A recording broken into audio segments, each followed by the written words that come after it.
I told my men to go back and keep watch over the village, then rode hard through the night to Tianyong City. I was starving when I arrived, but there was no time to eat. I found Linghu Zheng, and he brought me into the Fengling army camp. In the main tent, Linghu Xiaoshan was sitting behind her desk, giving me a cold look. She started mocking me about drinking with girls at the brothel. I told her plainly that I nearly got killed there. That got her attention. I asked everyone to leave the tent except her and her father. Then I laid it out. There's a spy in the Fengling army. The assassination attempt at the brothel was meant for me, and the killers wanted the account book. I explained my reasoning. If the leak came from my side, the killers would have gone to my village and used my people as leverage. My people are mostly farmers with no connections to officials. The only way the enemy knew about the account book was through someone in her camp. Xiaoshan went quiet. She knew I was right.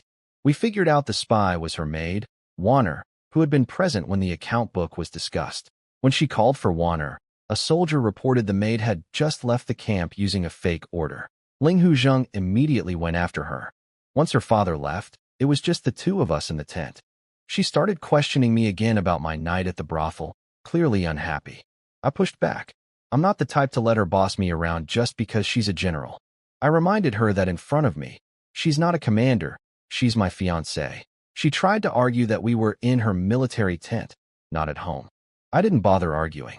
I just walked over, grabbed her hand, and pulled her into my arms. The fearsome general everyone trembles before turned into a flustered, panicking girl who couldn't even form a proper sentence.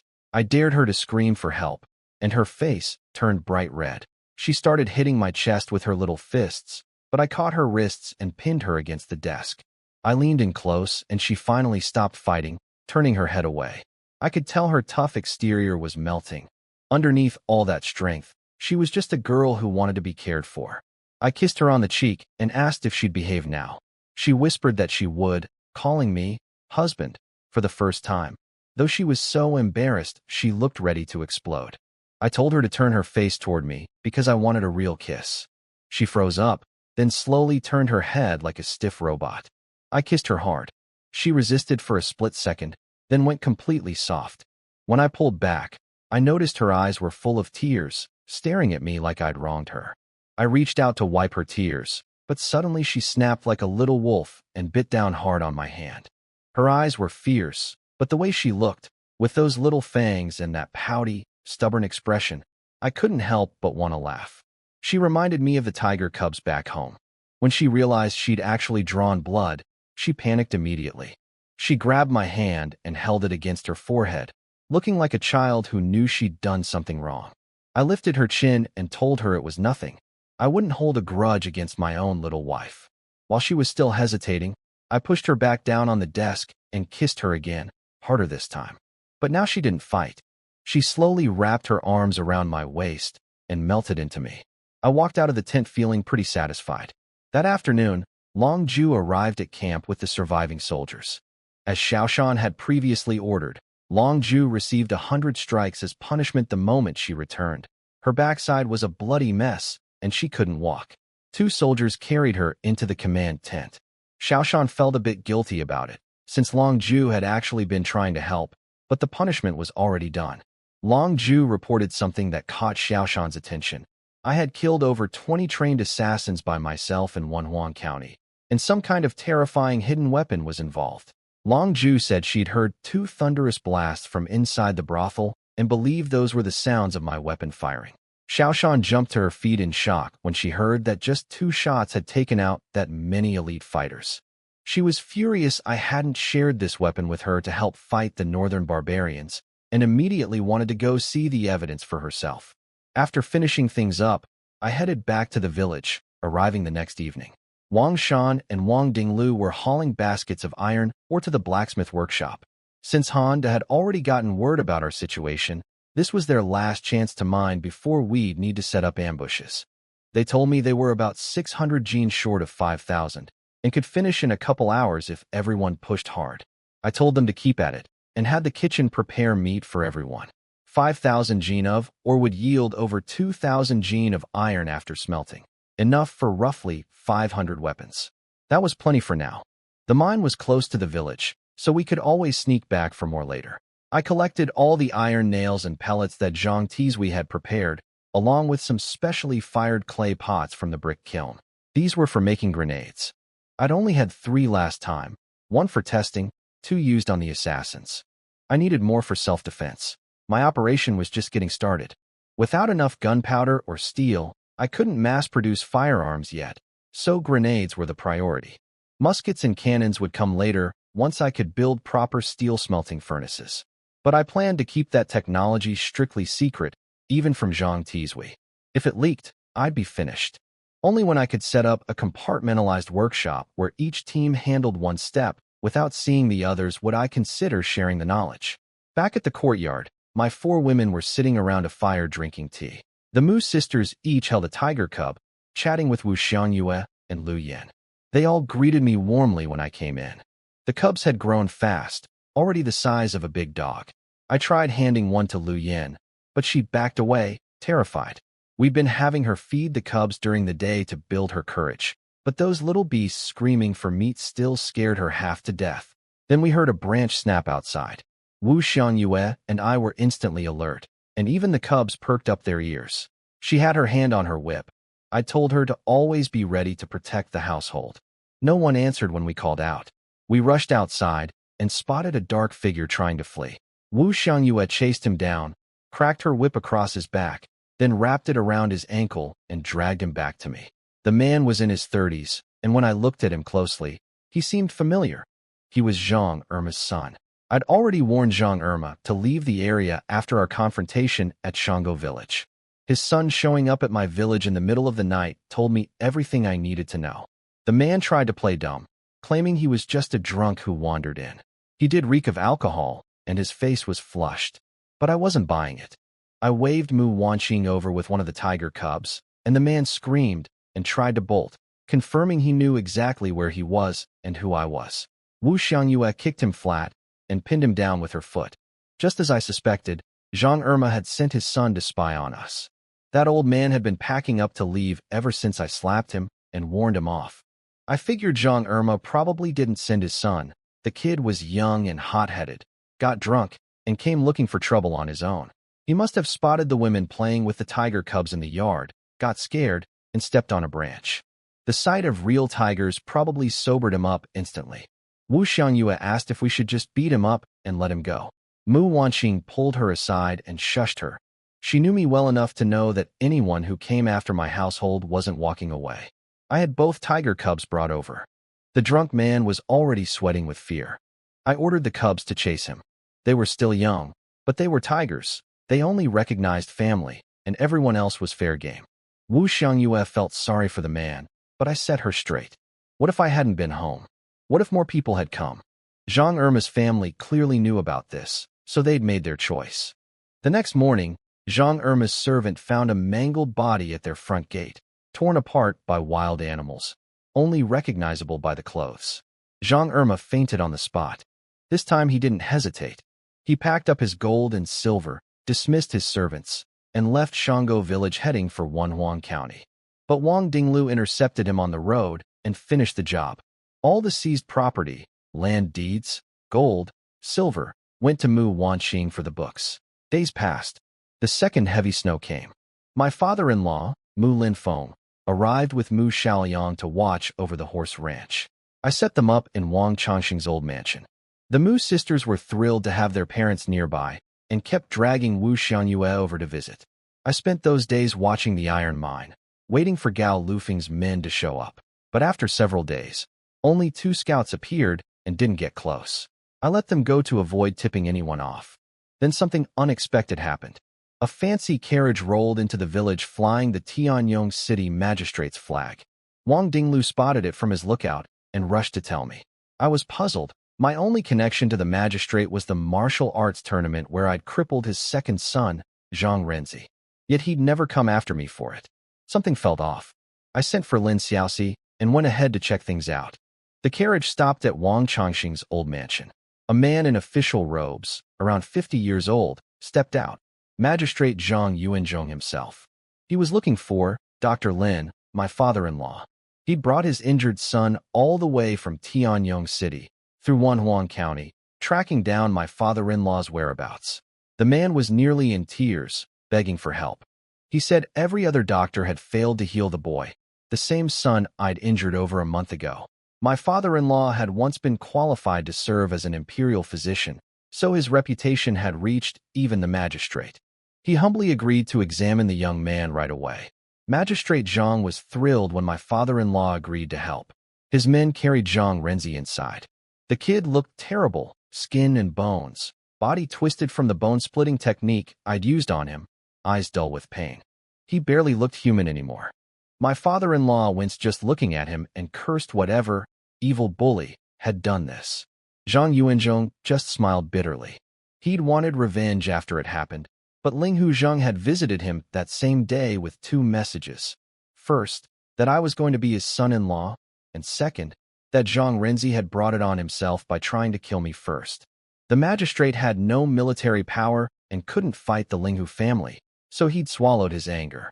My father-in-law was getting angrier by the minute at this bully, until Wu Xiangyue came outside, recognized Zhang Renzi, and blurted out his name.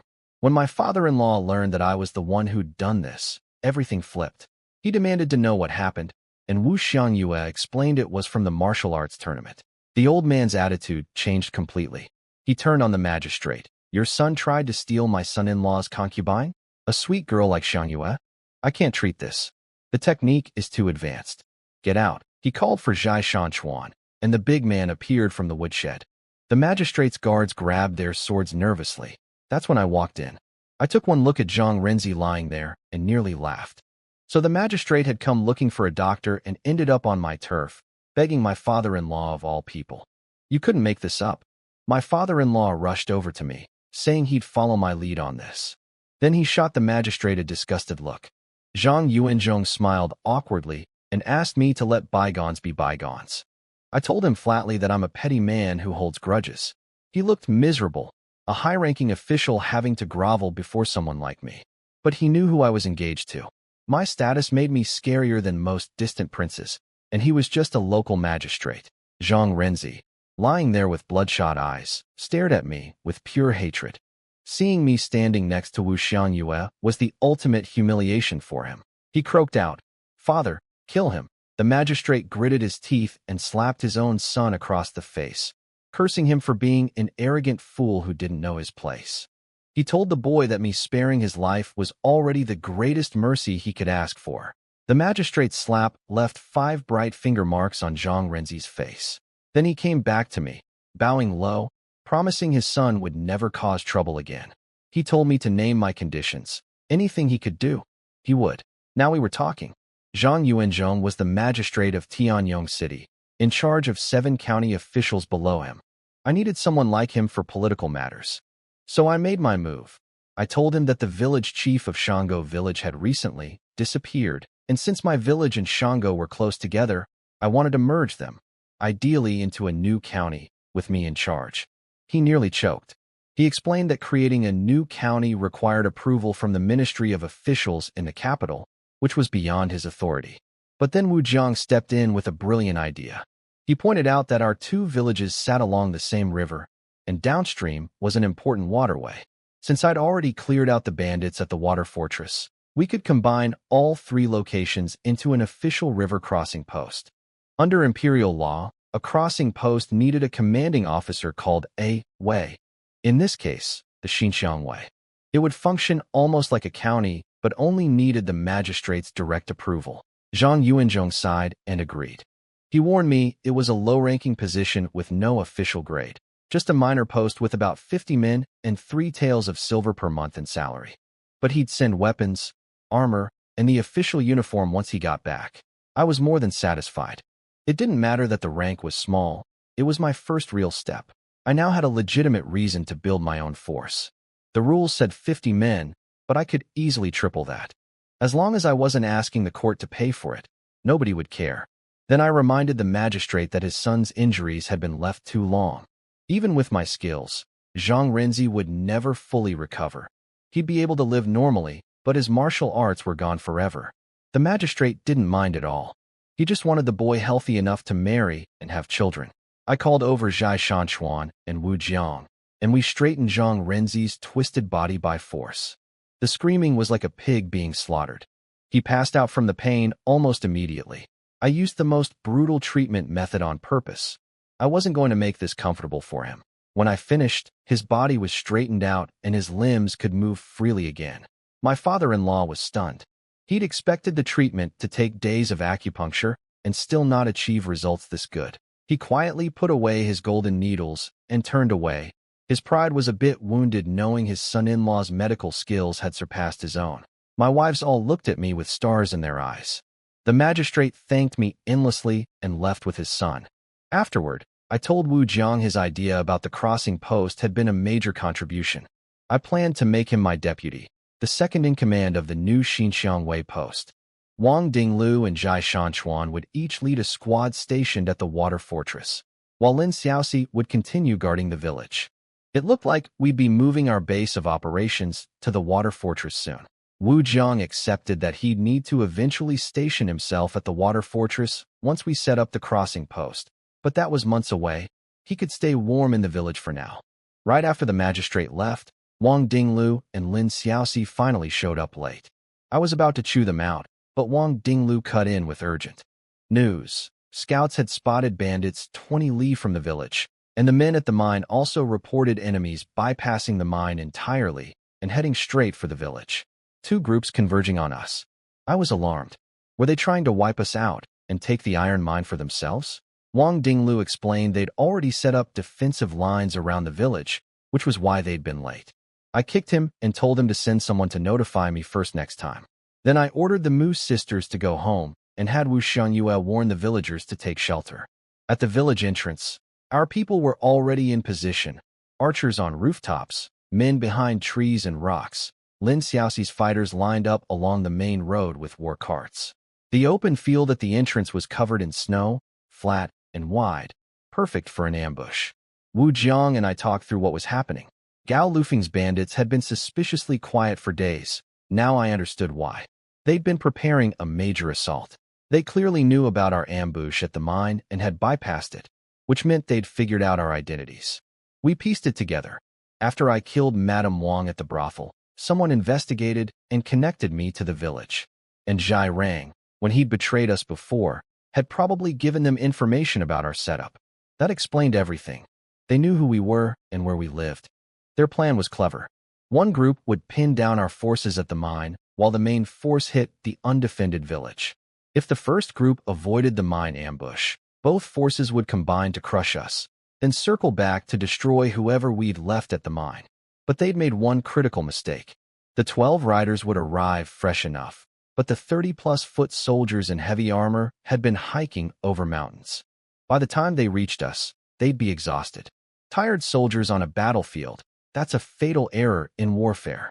I gave the order to Lin Xiaoxi, Wang Dian, and Wang Dinglu. Once the fighting starts, kill every last one. Not a single bandit could escape. Half an hour later, riders appeared on the distant hilltop. Honda was in the lead, waving a long saber, looking toward our village. One of his men nervously asked if it might be a trap since the village was so quiet. Honda called him a coward, bragging about his surprise attack tactics, and insisting we couldn't possibly know they were coming. He screamed for his men to charge and leave no one alive, then winced when the yelling tore at his still healing wounds from our last encounter. Honda ordered his 12 riders to charge. They galloped down the slope toward the village entrance, but it turned into a complete disaster. The snow and soft farmland tripped up the untrained horses. Riders flew off. Horses stumbled into mud. Men and animals crashed into each other. Honda himself was the first to fall, face first into a snowbank, then got pinned under horses twice. Watching from the rooftop, I could barely keep a straight face. Wang Dinglu asked if we should attack, but I told him to wait. The foot soldiers finally reached the hilltop and saw the mess below. Some idiot yelled, "It's an ambush," and the exhausted bandits panicked. Then the riders started cursing at them, saying there was no ambush and to come help dig out Honda. All 30-plus foot soldiers scrambled down to help. That's when I gave the order. Wang Dinglu blew his whistle. Wang Dian's archers opened fire from the rooftops, raining arrows down on the bandits. Then I called for Lin Xiaoxi, who rolled out 5 war carts to surround them. 2 volleys of arrows dropped over a dozen bandits. A second whistle brought more of our men from the surrounding hills to cut off any escape. By the time Lin Xiaoxi's carts reached the enemy, over half were already dead. I ordered the final charge. It was over quickly. Wang Dinglu dragged Honda before me. The coward was pretending to be unconscious. I slapped him awake and threatened to cut off something precious if he kept faking. He immediately started begging, calling me Grandpa Lu, but then screams came from behind us. I turned and saw the hilltops swarming with new enemies, a massive force that immediately unleashed a dense rain of arrows, killing several of my men on the spot. At least 50 archers, with even more bandits behind them. I grabbed Honda and punched him. He swore they'd only brought 40-something men. Then he realized it must be their boss coming to rescue him and started gloating. I knocked him out cold. Wu Jiang rushed over and confirmed there were at least 100 more enemies. We'd been tricked.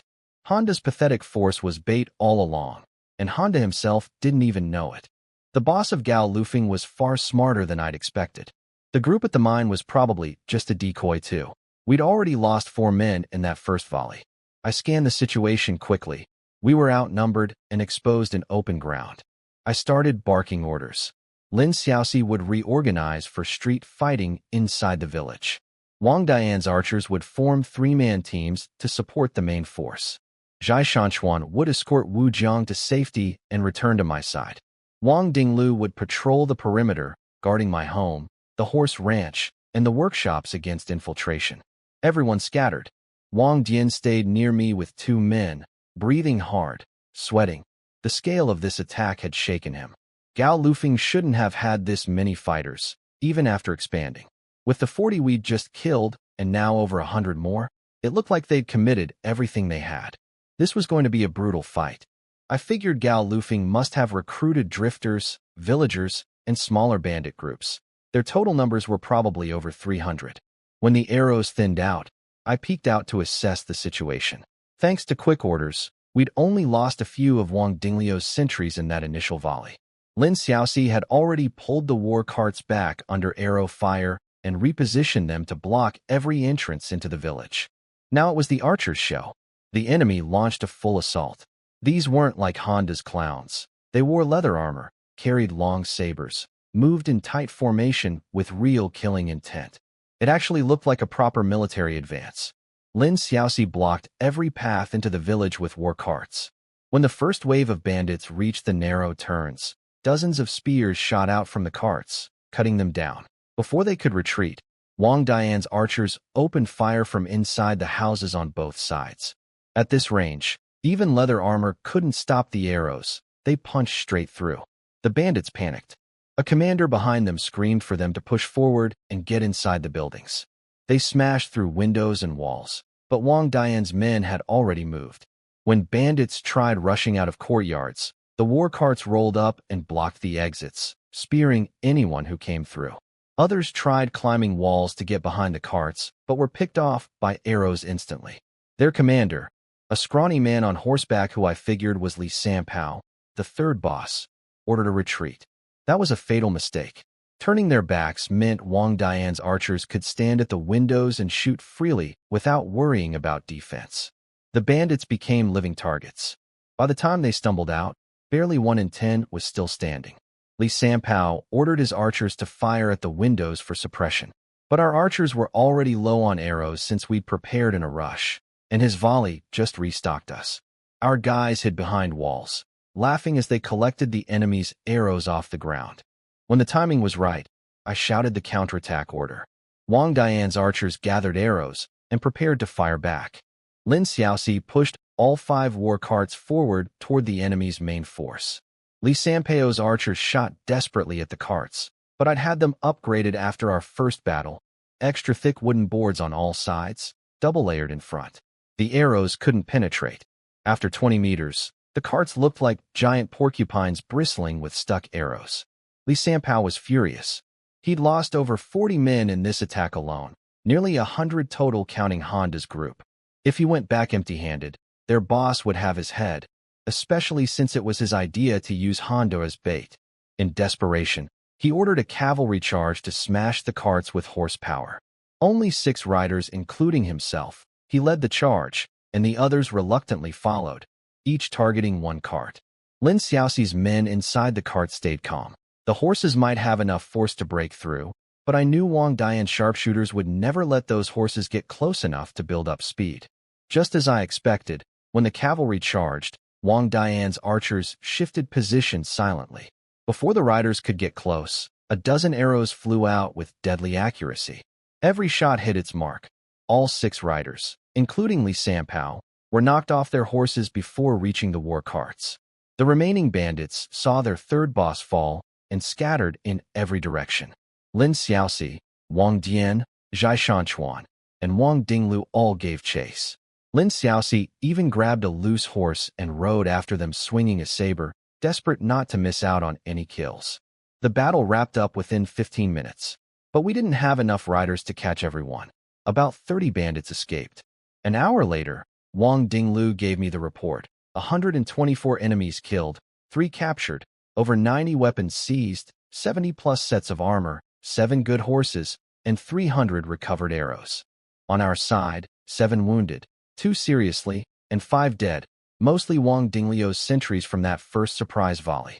I ordered the fallen brothers brought home for proper burial and 10 taels of silver for each of their families. Then I handed the prisoners, Li Sanpao and Hondo included, over to Wang Dinglu. His men had suffered the most, so he deserved the right to deal with them. I told him he could do whatever he wanted, but he had to squeeze out every bit of information they knew. Wu Jiang came over and pointed out that while Gao Lufeng was badly hurt, their boss wouldn't let this go. He'd likely rally other bandit groups for a combined counterattack, possibly 100 strong. Wu Jiang suggested we strike first, wipe out Gao Lufeng completely, then pick off the surrounding bandit camps and northern barbarian outposts one by one. Any bandits we captured or convinced to surrender could be pardoned through Magistrate Zhang and folded into our new river crossing force. I raised the obvious concern. Could we trust former bandits? What about betrayal? Wu Jiang said he personally knew several small bandit leaders who were friendly with his old group and never harmed civilians. He was confident he could talk them into joining us. I agreed and sent him off. But the moment he left, I called Lin Xiaoxi over and told her to follow Wu Jiang secretly. I wanted to know exactly how he planned to convince those bandits to surrender. I trusted Wang Dingliu's loyalty, but he was originally a bandit under Wu Jiang, so Lin Xiaoxi was the right person for this job. Back home, my 3 wives had been waiting. After the battle outside, I had another round of battles inside with them. Afterward, I had Lu Yin prepare a big tub of hot water so I could soak. I just settled in when the door opened. I figured it was one of my wives coming to help, so I kept my eyes closed. But the hands on my shoulders were shaky and clumsy, not like any of them. I snapped around and found Lu Yin standing there, face bright red, eyes barely open. She said Mu Wanqing had sent her and taught her how to serve me. I took the towel from her and told her to leave. Her eyes immediately welled up with tears. She begged me to accept her, saying it was her own choice, that nobody forced her. Living in my household had been the warmest, most peaceful time of her life. Good food, kind treatment from all 3 wives who never treated her like a servant and even sent supplies to her father. She saw this as a debt she could never repay. Looking at how earnest Lu Yin was, I knew refusing again would break her heart. She'd already offered herself twice, so I let her in. She climbed into the tub, face flushed, and did her best to please me using whatever techniques Mu Wanqing had taught her. She was clumsy but tried hard. It was her first time. The next morning, I woke up in the old house. After the bath, my 3 wives had dragged me there for more fun, and Lu Yin had stayed to serve me through the night. When I stepped outside, Carpenter Zhuzi was already waiting with the tower shields I'd designed. He'd done a great job, even improved my original plans by enlarging the weapon slots so 2 shields placed together formed a hole for archers to shoot through, and adding a sliding groove for spear thrusts to save energy. I told him to add a few more features, locking pins on each side so shields could connect together, a foldable support leg so they could stand without someone holding them, and smoother handles to protect the soldiers' fingers. He understood immediately and rushed back to work. Time was tight, so I told him to make a template first and get everyone building as many as possible. Then I found Tian Laoba, who knew the surrounding forests well. I needed bamboo, 5 or 6 meters long, at least 4 years old for toughness, with the tips sharpened to points. This came from memories of my past life. These bamboo spears had been devastating weapons on the southeast coast battlefields. Eventually, I'd have iron tips made and coated with my father-in-law's special poison. Combined with the tower shields for defense, even a woman hiding behind them could be a lethal fighter. 2 quiet days passed. Zhuzi delivered 60 tower shields, and Wang Shan brought back plenty of bamboo. I personally demonstrated the formations and drilled everyone. 2 days later, Wu Jiang returned from his mission, grinning proudly. He'd convinced 5 bandit groups to join us, about 180 people total, arriving by tomorrow. Most were families, he said, farmers and refugees who'd banded together for survival, never really committed serious crimes. I smiled and didn't challenge his story. I could guess the truth. These were likely remnants of the Old Wei kingdom, persecuted by the current dynasty and forced into hiding.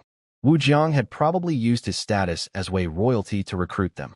Under current law, gathering Wei remnants was considered rebellion.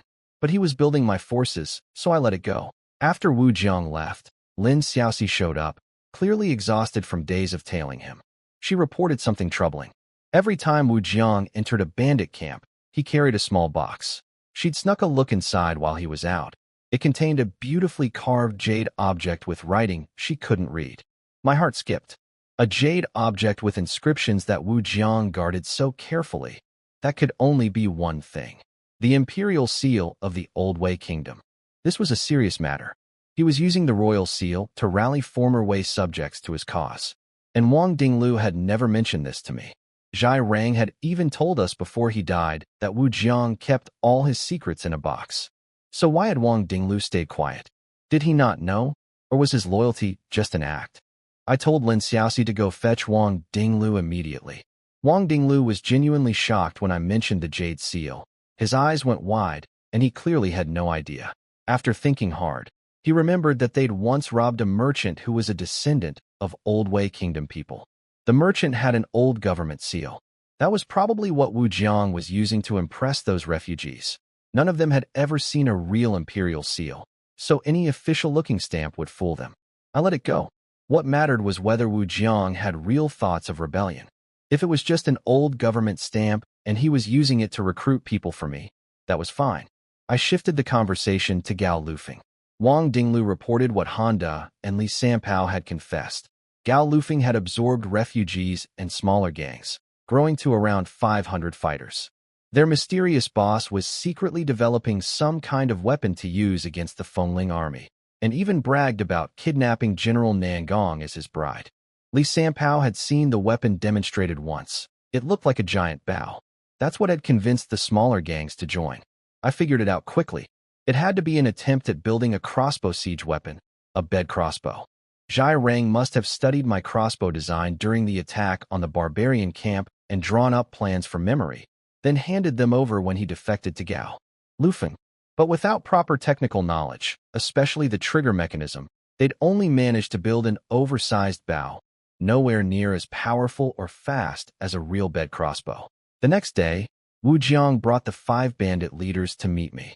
I took them to the blacksmith workshop area on purpose, surrounded by brick kilns, forges, and Lin Xiaoxi's guards nearby. I wanted them to see my strength and resources. The 5 leaders looked around wide-eyed. They were Wei Kingdom refugees who'd become bandits out of necessity. Seeing this stable, prosperous settlement confirmed they'd made the right choice. Then, perfectly timed, a group from the magistrate's office arrived. Zhang Yuanzhong had worked fast. A clerk named Qiu Hui read the official decree. The entire Xinjiang River area, including our village, was being consolidated, with a water fortress established at the crossing as a major supply point for river transport. The new territory was renamed Xinhe Crossing, and I was appointed its commander, the Xinhe Crossing captain. I could name my own deputy and officers. The 5 bandit leaders watched the government officials bow and defer to me, and that settled any remaining doubts. My territory now covered all the hills, land, the water fortress, and the river crossing, the size of a large county, all under my control. Their people would have real security here. I named Wang Dinglu as naval commander and Zhai Shanchuan as infantry commander. An artist drew their portraits for official records, and they received armor and uniforms. After everything was wrapped up, I slipped Xiao Hui 100 taels silver note as a tip. The man was stunned. That was 2 years' salary for him. He left deeply impressed.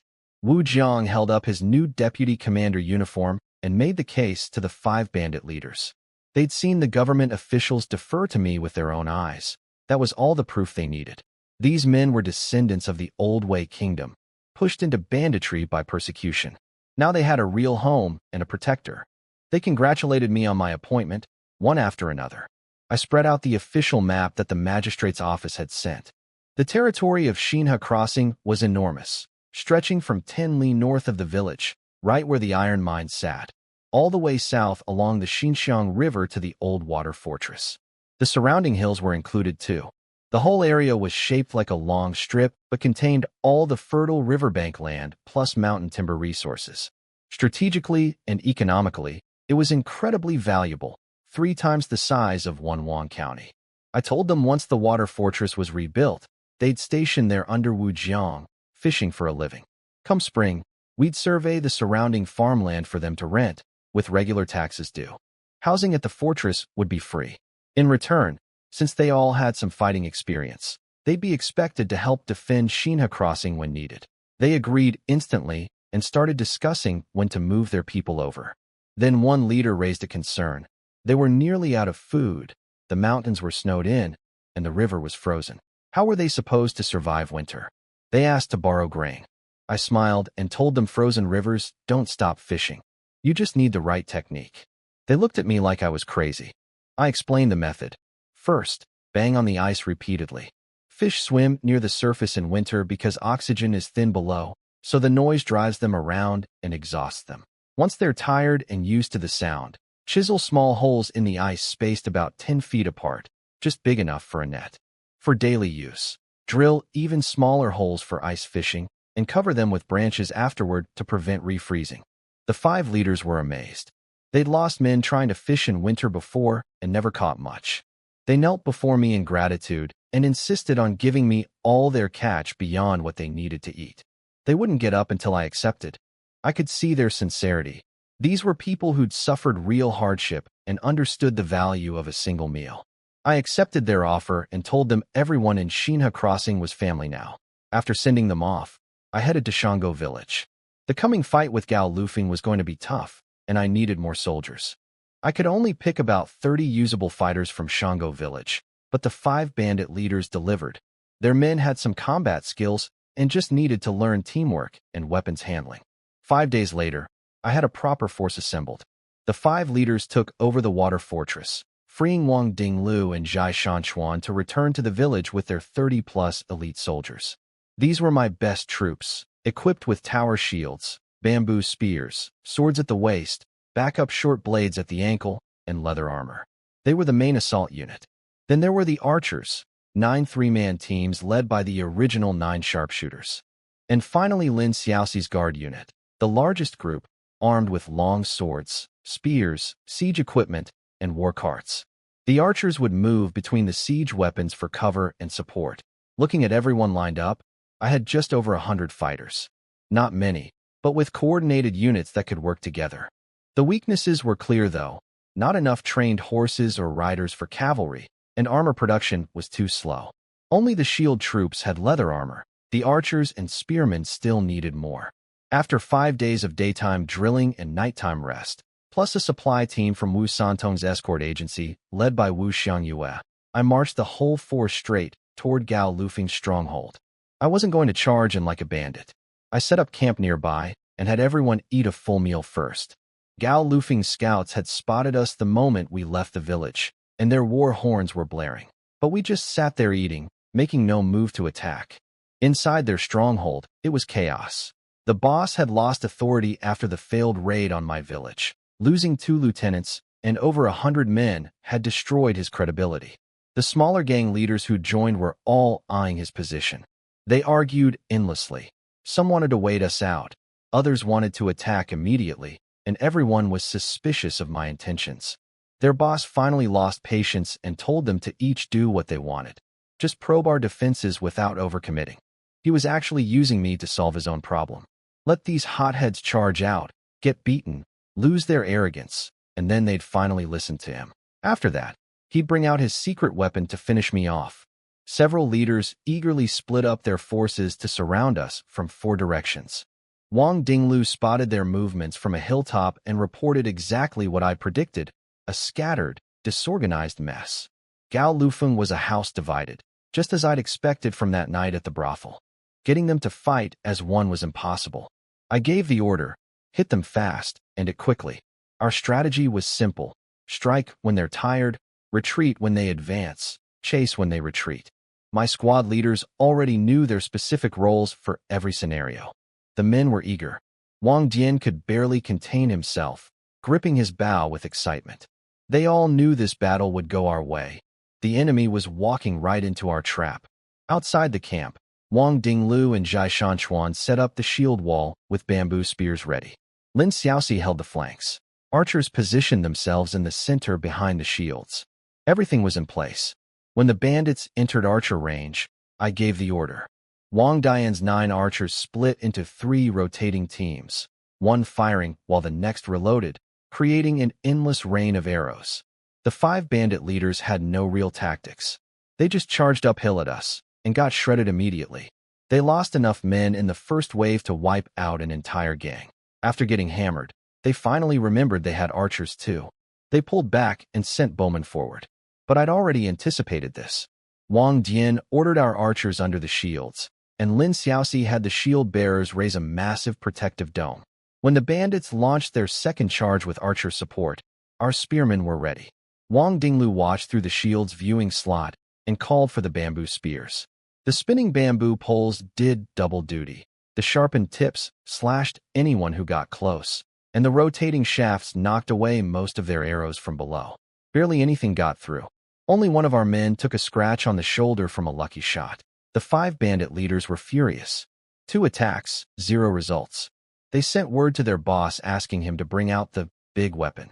But their boss was sitting in his hall drinking, having expected exactly this outcome. He called them idiots and ordered an immediate retreat. He'd planned to let them fail so they'd fall in line, and it worked. They'd lost 43 dead and 38 wounded. Their strength was gutted and their morale destroyed. Meanwhile, I was leisurely cooking meat soup, not bothering to direct the battle personally. When I heard they'd retreated, I called everyone to eat. They wouldn't attack again soon. While my men ate, I unpacked the catapult parts from the supply wagons and assembled them on the hilltop. Back in their main hall, the boss was scolding the 5 leaders, who sat with their heads down, too ashamed to speak. He seized the moment to demand total command. They had no choice but to agree. He announced they'd rest and launch a night raid against us, fighting fire with fire. But just as he finished speaking, and before anyone could stand up, a massive crash slammed into their roof. The first catapult stones smashed through the roof of their main hall and crushed the boss of Gao Lufeng right in the chest. Killed him instantly, nothing left but a bloody mess under a boulder. The second stone came crashing through moments later. The bandit leaders panicked and scrambled out like madmen.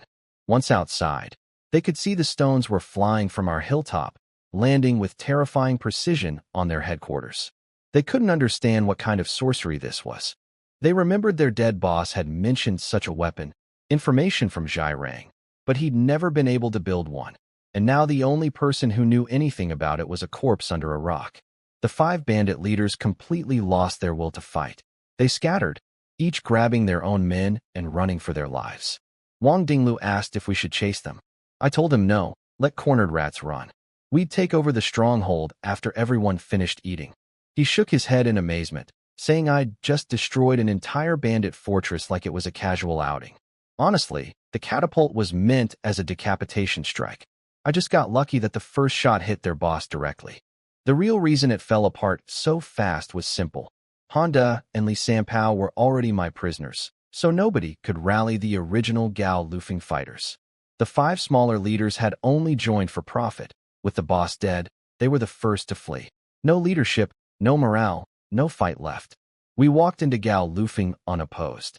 Wu Santong and his escort boys loaded up everything in the storerooms. The bandits had fled without taking a single thing. I picked out several sets of leather armor for Wu Santong's escort agency. He'd been helping me for free all this time, and his men had been risking their lives alongside mine. I told him his brother's safety mattered most, and these would protect them on escort jobs. Wu Xiangyue chimed in, insisting her father take them. The old man got misty-eyed and accepted. Wu Xiangyue then started teasing her father about how he'd originally opposed our marriage. He denied it awkwardly, claiming he just didn't know me well enough at first, and that she'd been shameless throwing herself at me when we first met. They went back and forth bickering while I just smiled. Back at the village, I prepared to head to Tianyong City with Gao Lufeng's banner. I had 3 goals. First, collect the bounty. The magistrate had offered 1,000 taels for wiping out Gao Lufeng, possibly more after they'd stolen military horses. Second, the iron mine. I'd already told Wang Dinglu to scatter some corpses around the mine to make it look like we'd fought the bandits there, giving me a legitimate claim. And third, Linghu Xiaoshan. She'd asked me to eliminate Gao Lufeng, and I'd delivered.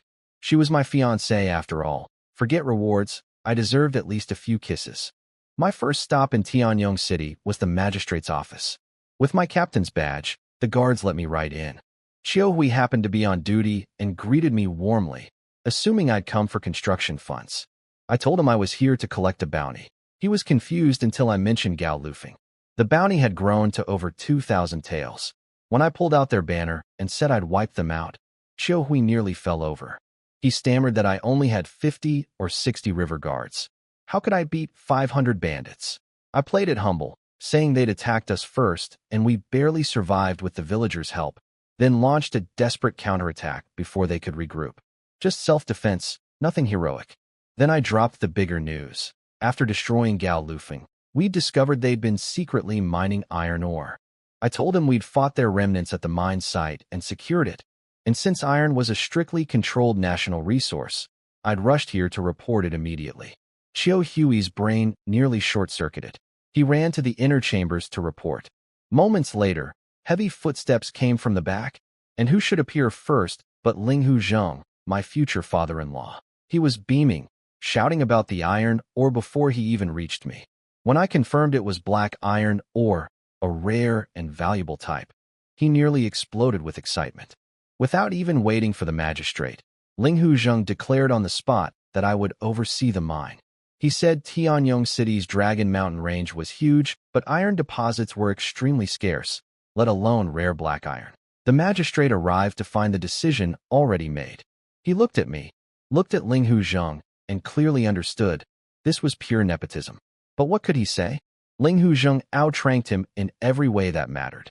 The magistrate explained the proper process. Iron mining was controlled by the National Salt and Iron Bureau, overseen by a second-rank official. He'd need to report to the provincial governor's office, and inspectors would come to verify the deposit size and set production quotas. They might even send convict laborers, and auditors would check the books regularly. Linghu Zheng was thrilled. No more begging the Salt and Iron Bureau for supplies. Then he turned to the magistrate and pushed even harder, pointing out that I'd eliminated Gao Lufeng, a long-standing threat to the entire region, and discovered a strategic mineral deposit. He praised the magistrate's brilliant foresight in appointing me and strongly suggested a reward was in order. The magistrate's face tightened. More rewards? He was running out of things to give. The magistrate was clearly unhappy. In no time at all, I'd gone from a village chief to a river crossing captain with iron mine oversight, 2 incredibly lucrative positions. And now Linghu Zheng was pushing for even more rewards. Linghu Zheng made his big move. He declared that given the threats facing Tianyong City, northern barbarians outside and bandits within, he was authorizing me to establish a militia force of 1,000 men, to be called the Hu Xiao Army, the Tiger Roar Army. The magistrate nearly choked. Militias had existed throughout the dynasty's history, usually controlled by local strongmen who funded them independently. With enough military achievements, a militia leader could even be granted noble titles. But the key requirement was official approval from the local magistrate. Without it, raising troops was rebellion. Linghu Zheng had framed it perfectly. It was for the people's safety, for Tianyong City's security. As the garrison commander during wartime, his military authority was unquestionable. He outranked the magistrate. His family had been stationed here for generations by imperial decree, and Zhang Yuanzhong was just a rotating official who'd be transferred in a few years. The magistrate had no ground to stand on. He forced a smile and agreed, swallowing his bitterness. His role in the whole meeting boiled down to two things: agree and pay. I collected the bounty, pocketed the silver notes, and rode with Linghu Zheng to his estate. On the way, he explained why the iron mine mattered so much. By imperial law, all locally mined iron had to be sent to the provincial governor, who forwarded it to the Salt and Iron Bureau. When the local government needed iron back, they could only request up to 50%.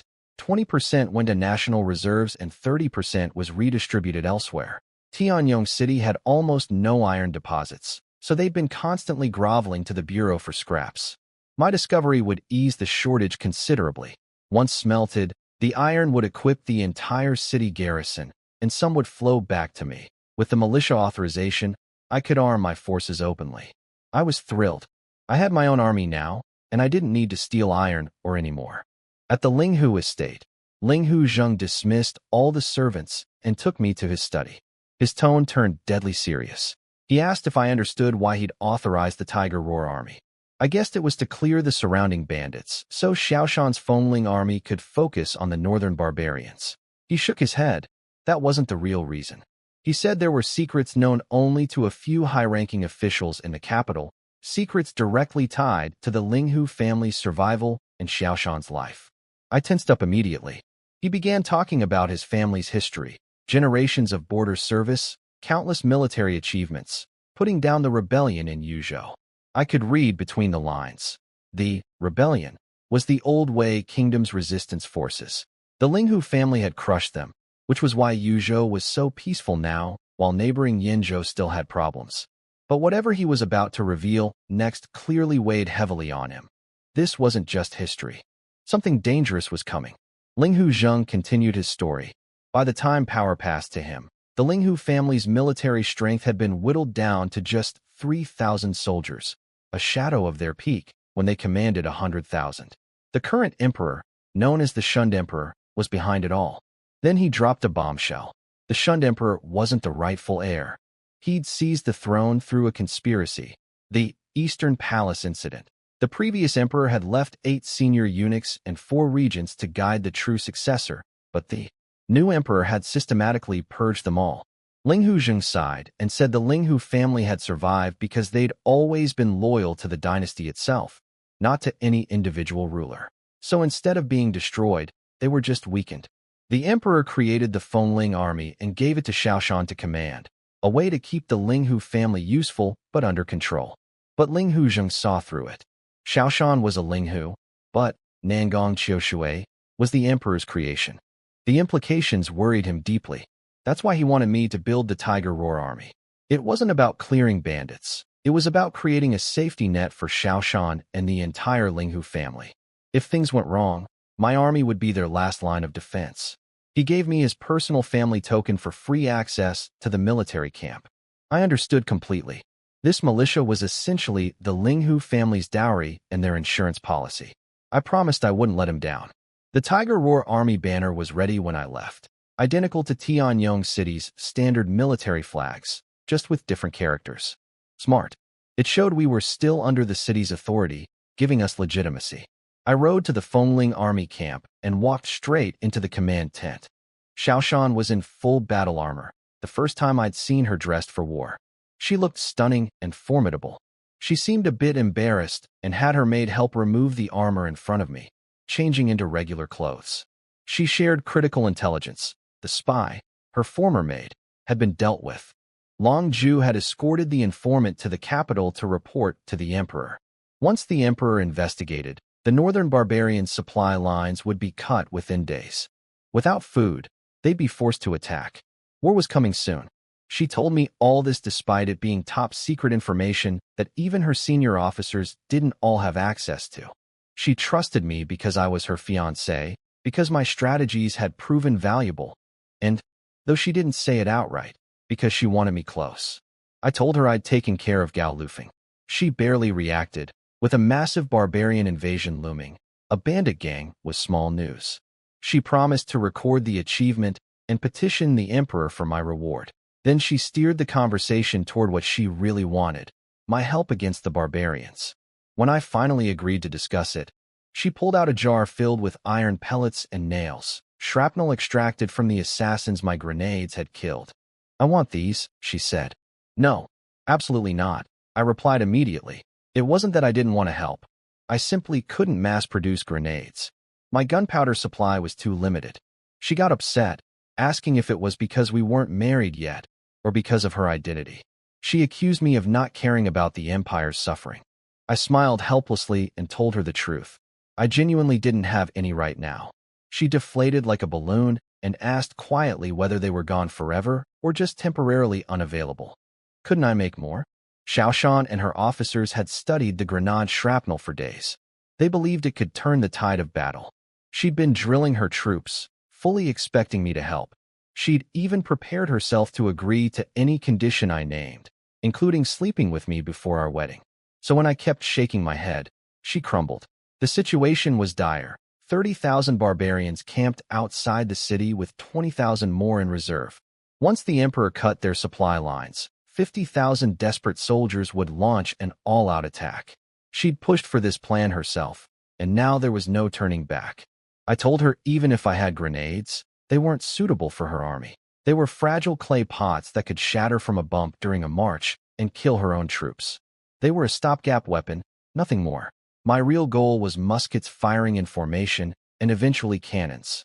Thousands of them if I could afford it. Her eyes lit up. "So you have something better?" I nodded. She jumped up excitedly, then saw my serious face and deflated again.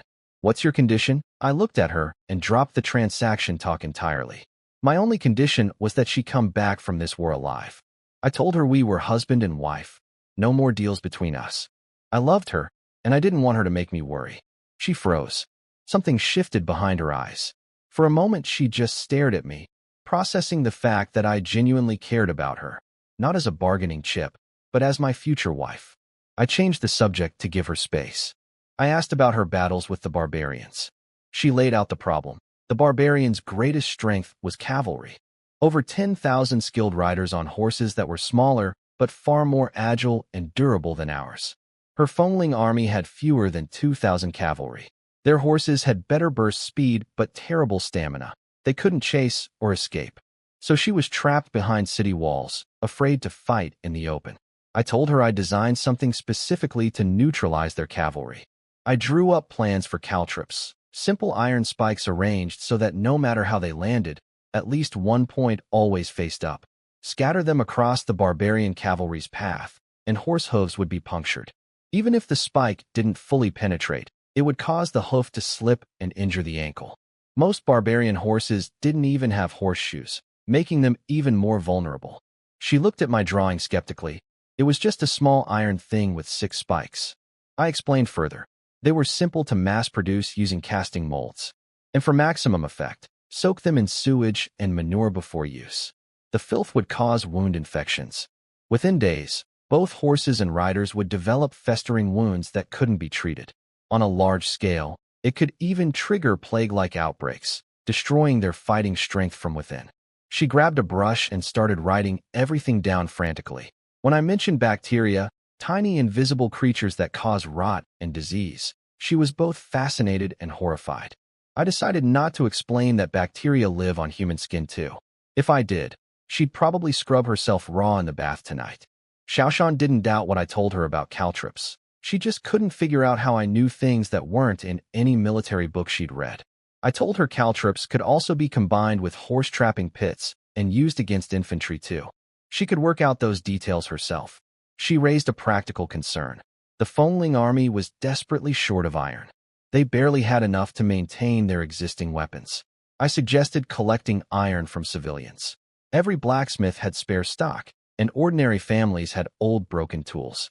Just explain it's for fighting the barbarians, and people would donate willingly. Her eyes lit up. Even 1 gene per household across the whole city would add up to an enormous amount. She sighed and said if she had someone like me as her military advisor, the barbarians wouldn't stand a chance. I laughed and told her if I were really her strategist, the foaming army wouldn't even need to exist. That kind of talent was exactly what emperors feared most. She got offended, defending her soldiers as elite fighters. I told her to go ahead and take her 5,000 out to fight 30,000 barbarians then. She went quiet. Then I offered her something bigger, bed crossbows. 12 massive siege weapons with a range of over 500 paces. For comparison, normal bows maxed out at 100 paces, maybe 120 shooting downward from walls. 500 paces meant her bolts could hit the barbarians before their cavalry even started charging. I set 2 conditions: no blueprints, no copying by her craftsmen. I'd lend her 12 units, and after the battle, she'd return them. Her mind immediately started scheming. She offered to petition the emperor to buy them. Even half the national treasury would be worth it. I shut that down hard. Technology leaking out would eventually harm ordinary people. Wars always hurt civilians the most. When she kept pushing, I threatened to cancel the loan entirely. She backed off instantly. I softened my tone and told her not to worry. After this battle, I'd have even more powerful weapons to share. But right now, with spies potentially everywhere, keeping the technology secret was essential. She remembered the carnage my grenades had caused and let the matter go. We finally talked about Gao Lufeng. The stolen military horses had been in rough shape, many dead or injured. I'd brought the healthy ones to my ranch for care. Xiaoshan didn't press the issue since they'd eventually returned to the Fengling army. As for the bed crossbows, Gao Lufeng's dead boss had built an incomplete prototype based on Zhai Rang's stolen observations. I'd already handed the project to Carpenter Zhuzi to build proper versions. Before I left, Xiaoshan asked me to keep clearing bandits and barbarian outposts around Tianyong City while she prepared for the main battle. Whatever I captured, I could keep. Building a militia was one thing. Finding 1,000 men was another. Even combining all the bandits I'd recruited and every able-bodied man in Shina Crossing, I'd barely hit 500. Wu Jiang had an idea. He told me about a place called the Pig Pen Camp, down south in Yuzhou, where refugees and defeated soldiers from the Yanzhou War were being sold like livestock. The operation had been running for years with corrupt officials involved, buying and selling people, training assassins, even diverting criminals who should have been executed. The slaves were cheap, and there were thousands of young, strong men available. I decided immediately. We left that afternoon, 5 of us riding hard down the main road. 3 days later, we reached the area near the camp and settled into an inn for the night. That evening, I pulled Wu Jiang aside. I wanted to know about the 8 grand eunuchs and 4 regent ministers that Linghu Zheng had mentioned. The politics of the capital had seemed distant before, but now I was tied to the Linghu family and Xiaoshan. I needed to understand the power landscape. Wu Jiang grew serious. He explained that the shunned emperor's seizure of the throne was an open secret. The first regent minister, a man surnamed Li, hadn't been a typical court official. He was the director of the Imperial Observatory. Despite holding a seemingly modest title, everyone feared him. He'd studied the stars and discovered a celestial anomaly. Someone carrying the dynasty's fate, possibly someone who could reshape its destiny, had been born into the world. When Li reported this to the emperor, the shunned emperor, insecure about his illegitimate claim to the throne, immediately tried to execute him for spreading demonic prophecies. Other officials intervened and saved his life, but he was forced into exile. Wu Jiang added that if the person Li spoke of ever appeared, the emperor would certainly have them killed too. A chill ran down my spine. Observing the heavens, I'd heard those exact words before. The mysterious old man who'd given me my dagger back in Siwa village had said the same thing. He died without revealing much, just telling me to take care of myself. Could that unremarkable old man have been the great Director Li himself, the most powerful of the 4 regent ministers? It made sense now. His secrecy, his cryptic warnings, his refusal to say too much. A man hiding from an emperor who wanted him dead. And the person the stars predicted, the one carrying the dynasty's destiny. I had a sinking feeling I knew exactly who that was supposed to be. I thought about the silk pouch the old man had given me, the one that saved my life at the county office when Wang Chongxing tried to frame me. But now I realized it was dangerous to keep. If anyone connected it to the former Director Li of the Imperial Observatory, it could get me killed. I made a decision and handed it to Wu Jiang. I told him it had saved my life once and could save his too, but he must never open it. Wu Jiang didn't need to open it. One glance at the fabric and the embroidered hook symbol told him everything. That material was reserved for royalty, and the hook was Director Li's personal insignia. His authority token had carried the same mark. Wu Jiang understood immediately why Li had given it to me. The old man believed I was the person from his celestial prophecy, the one carrying the dynasty's fate. Wu Jiang laughed and said he'd chosen to follow the right man. He tucked the pouch into his belt without hesitation. By giving it to him, I was making Wu Jiang my stand-in. If anyone came looking for the person Director Li had chosen, they'd find Wu Jiang, not me. I could operate from behind the scenes. It was also a test of trust. Accepting that pouch meant putting his life on the line.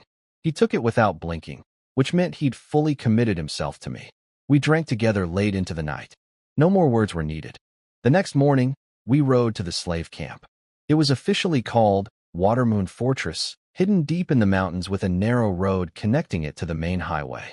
The 5-li path to the entrance had over a dozen guard posts, and the compound was surrounded by high walls and wooden fences. No slave could escape. At the gate, they checked us and inspected our silver before letting us in. I'd brought 2,000 taels in bank notes, not the biggest spender there, but enough to get VIP treatment. Inside was horrifying. Screams filled the air. Through corridor windows, I saw naked men strapped to wooden frames while handlers pressed red-hot branding irons into their skin, burning the character for slave into their flesh. Once marked, their fate was sealed forever. The manager smiled and led me past, apologizing for the untrained new arrivals. He walked me toward rows of wooden buildings, asking what kind of slaves I wanted. He boasted about their selection: obedient women trained to serve men, all virgins, ready to use immediately. He was confident every buyer left with female slaves, and once they had women, they'd want male servants too. I looked away. I felt sorry for these people, refugees, kidnapped victims, people forced into slavery. But I wasn't a saint. I couldn't save everyone. All I could do was hope that someday, when I had enough power, I could give more people a decent life. For now, I couldn't. I told the manager I needed strong men, several hundred of them, for guards. His eyes lit up and his smile widened. A buyer wanting hundreds of slaves meant a mountain of silver. The manager led me toward rows of trained slaves, boasting they were 5 taels each. I nearly laughed. Outside, desperate families were selling children for 1 tael, and Zhang Irma used to trade a bucket of grain for a young woman.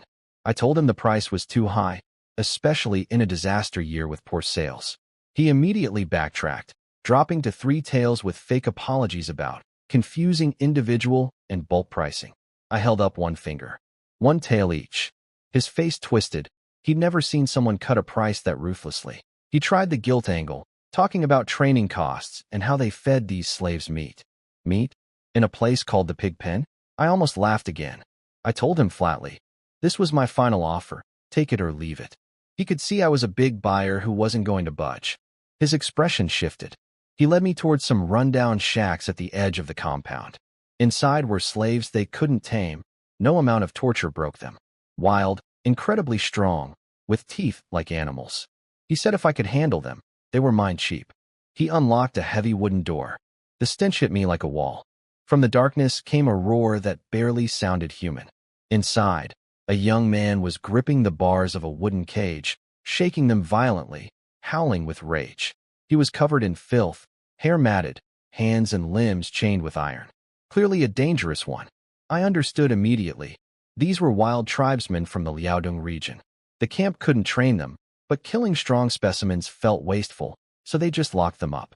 Now the manager saw a chance to dump them on me. I looked through the tangled hair and saw fierce, sharp eyes. This was exactly what I needed. Let him out, I said. The manager panicked. He said this one needed a dozen men to hold down and was vicious. I repeated myself. He looked at me like I was insane.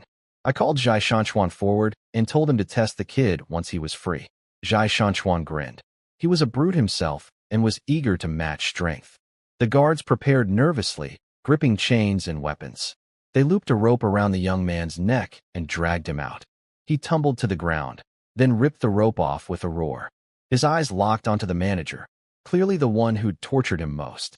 The manager scrambled behind his guards, threatening to kill the boy if he didn't behave. I snatched the keys from the manager's belt and tossed them at the young man's feet. Everyone thought I'd lost my mind, but the boy was smart.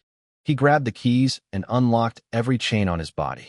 Strangely, instead of attacking the manager, he stared at me with a confused look.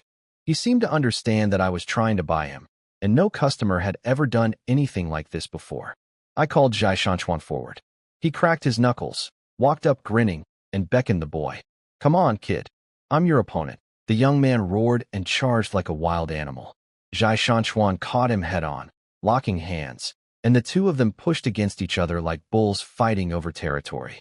Wu Jiang couldn't believe his eyes. This scrawny, starving kid was actually holding his ground against Zhai Shanchuan, whose strength could match 5 normal men. After a brief standoff, Zhai Shanchuan roared, planted his feet, and flipped the boy to the ground. Fair enough. The kid had never eaten a proper meal here. But then the boy did something incredible. The instant he hit the ground, he kicked both legs up, hooked himself onto Zhai Shanchuan's head, and slammed a fist down on top of it. Zhai Shanchuan staggered back, blood dripping from his nose. He'd only been using a fraction of his strength and had underestimated the kid completely. The boy grinned at him, bearing a mouth full of sharpened fangs. Every tooth had been filed to a point since childhood. His teeth were literally weapons. This was a deep mountain tribesman from the Liaodong region, not a northern barbarian. The barbarians had organized governments and armies. These were true wild people. Zhai Shanchuan got serious, charged in, grabbed the boy by the throat with one hand, lifted him clean off the ground, and slammed him down hard. A few devastating punches later, the boy was coughing and finally overwhelmed. But the moment Zhai Shanchuan stepped back, the kid scrambled up, snarled, and glared at him defiantly. Absolutely fearless. I walked toward the boy myself. The manager panicked, screaming for someone to stop me. Zhai Shanchuan just smiled and told him not to worry. He said my fighting skills were 10 times his own, and I could handle 30 or 50 of these kids at once. The manager didn't believe a word of it. I crouched down, looked the boy in the eyes, and let my killing intent wash over him. He froze. Fighting Zhai Shanchuan, he'd felt outmatched but defiant. My gaze was different. It made him feel like death was one finger twitch away. No need to fight. That pressure alone crushed every thought in his head except survival. After a moment, he nodded slowly. Language didn't matter. Between my words, gestures, and presence, he understood. Follow me and eat full meals, or stay here and die. Simple choice. This boy was their leader. When he barked some commands into the dark building, over 100 wild tribesmen filed out obediently, completely tame. I had the manager bring food and water for all of them. Beyond the tribesmen, I reluctantly bought another batch of trained slaves at 2 taels each. They were obedient but terrified of the wild ones. I had to rent prison carts and guards from Watermoon Fortress just to transport everyone safely. I was satisfied. The numbers were still short of 1,000, but the quality was exceptional. The tribesmen would become killing machines on the battlefield with minimal training, and the trained men could become heavy cavalry once armored. But less than an hour after leaving the fortress, the young tribesman started shaking his cage violently and howling.